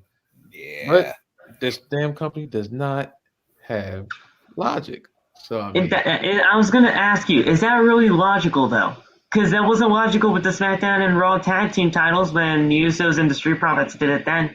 That's not logical. they booked themselves in a hole. So the only way to get yourself out of the hole is by doing something that somewhat gets you out of the hole, and that's the only way they can go. Unless they want to switch the championship, and I mean they can do that. That would be swell, honestly. But, Or, guys, what about this? Merge the fucking divisions. I've been saying this for the past 7 years. That's true. They're not. It's too late. I understand that, Loft, but I've been saying this for fucking 7 years since the first WWE draft back in 2016. Merge the fucking divisions. You got 28 women on this roster, now with 29 because of Xia Li getting called up. You don't think that's a women's division? It's too late, though. I understand it's too late, but I was saying merge the divisions for 7 years. No time like the present. You don't need 2 women's championships on these shows. 1 championship is enough. You got 29 people. No, well, wait a minute. Because if you have this 1 championship, then you know Charlotte's going to be the champion, right? Are you prepared for that? Right. Yeah, I know. But listen, if you have to have 2 championships, you could have had 14 women on Raw and 14 women on SmackDown, or 15 women, or 15 and 14, vice versa. Those are women's divisions. But then again, since it is Monday Night Raw and since it is Friday Night SmackDown, we're probably only get to see 4 or 5 of them. Yeah. And that's what sucks. It's bad That's enough. what mainly sucks about that. Now I'm confused. If Liv wins the Queen of the Crown of the King of the King, whatever the hell it's called, Queen's Crown. Yeah. If she wins that, then what the hell? Like what do you do at that point? Because listen, I've been saying this since King of the Ring. Well, I haven't been saying this since King of the Ring was established. Because King of the Ring was established, I think, before I was even born.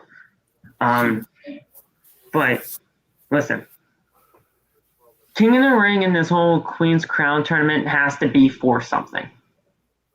It has to be. Whoever wins, first of all, the finals have to be Raw versus SmackDown. If it's not, then what the fuck is this for? Mm-hmm. Second off, you have to, this has to mean something. Winner of the King of the Ring tournament gets a world championship shot at the next pay-per-view, depending on whatever brand wins it. Or something like that. Or something of that nature. Make it mean something. So now when you have something for Survivor Series, you're saying, hey, Raw won King of the Ring. SmackDown has to catch up here because, oh yeah, that brings up brand supremacy. Mm-hmm. If Raw wins Survivor Series, let's say, then the next pay-per-view up is the Royal Rumble. So SmackDown could have the Royal Rumble. So if the SmackDown guy wins the Rumble, Raw has the Elimination Chamber. When the hell is TLC? TLC should be in December, but who knows? Oh, nice. Okay, great. But you have to link these things together. You have to. They won't. Well, I hope they do, but because if it's not for something, then what's the point of them fighting? You have. I love the draft days, but I hate them at the same time. Because you have these people be on the rosters for the better part of 10 months out of the entire year, and then you just have these random draft shows come around. They get drafted to their new brands or stay on the same brand, and they say, hey, for Survivor Series, hey, you're fighting on this team now. Yeah. How do you have brand loyalty? Yeah. How? You were on Raw for the better part of 10 months before you got drafted to SmackDown tonight. How do they have loyalty to SmackDown, or vice versa? Am I not the only one that thinks of this? Do I not see? Am I the only one that sees the problem in that? No. I It's just gotta know, exhausting shit guys. over it. Am I literally being too critical on this, or is this literally just something that they just don't care about and they don't care to address? Something that they just don't care about. If we were there, we would make something. We would make this shit. Yeah. I'd literally link all the pay-per-views together if I had to. Like, That's the way it's supposed to be. That's the purpose of having fucking ordered pay-per-views. Like, First of all, I'd get rid of the Money in the Bank pay-per-view, put Money in the Bank back at WrestleMania. The King of the Ring pay-per-view would replace the Money in the Bank. The winner of the King of the Ring and Queen of the Ring or Queen's Crown tournament would get a shot at the world title for SummerSlam. There you go. That's perfect. And then SummerSlam, the next big pay-per-view would be, that's August, September, October, November. That's Survivor Series. Then next one is the Royal Rumble. Let's say a Raw superstar won the Rumble, SmackDown gets the Chamber. Vice versa, SmackDown wins the Rumble, Raw gets the Chamber. It's that simple. Like, oh no. How can I book this shit better than they can? Well, no, I know how I can book this shit better than they can because they don't give a shit and they don't think. But I don't know. Again, I may be too critical, but that's just how I would do it. But guys, let me know what you all think about the way that we would all kind of run things, because honestly, I don't think anybody really had a problem with me and how I was saying it all. Dale's a head writer. Right there. Yeah.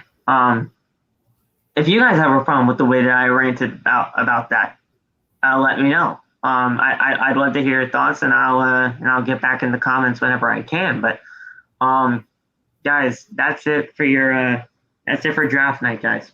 That's it. The rosters are set. We will get more random draft selections during the week because, let's be honest here, that not all the people that are in WWE got drafted. We all know that. So there will be some random tweets or Instagram posts during the week saying, "Oh yeah, who didn't get drafted tonight? R-Truth didn't get drafted. R-Truth is randomly going to SmackDown." That'll probably be a tweet or something like that. But yeah, we'll talk to you guys soon. NXT tomorrow, NXT tonight. And we'll see you guys soon. I'm Philly Matt. You can follow me on TikTok at Philly Matt, Instagram at Philly Matt, and Twitter at PhenomenalP3. Let's get the hell out of here, guys. Thank you guys for watching. This was a long night, a little bit.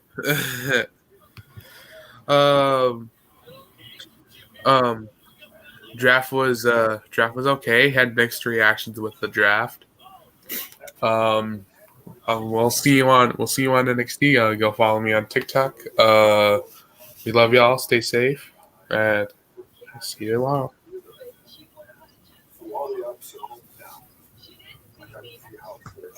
All right, y'all. You know what I'm saying? This is okay, bro. This is all right, bro. I mean, better than usual. I actually stayed up. I didn't really fall asleep during this one, so I consider that a win. Yeah. But yeah. I hope y'all had a good time watching the show, a good time watching it live. Y'all stay safe out here, drink some water. I love each and every one of you guys, you know what I'm saying? And I'll see y'all. We'll see y'all tomorrow for NXT. Thanks for watching, guys. I am still watching Raw. I'm watching the main event right now. At almost 2:00 in the morning. Well, not really 2. It's 2:00 in the morning for us. It's not even. It's almost 11 for you. Yeah, so that makes sense. Yeah. Shit. Damn. Yeah. I'll see We'll you talk to you guys soon. Shout out to Bryan Danielson for showing up tonight. Yeah. Hope you get that title off, Kenny. Hope you get that title off, Kenny. You know. I also saw Darby in here at some point, so shout out to Darby. We'll talk to you guys soon. Peace out.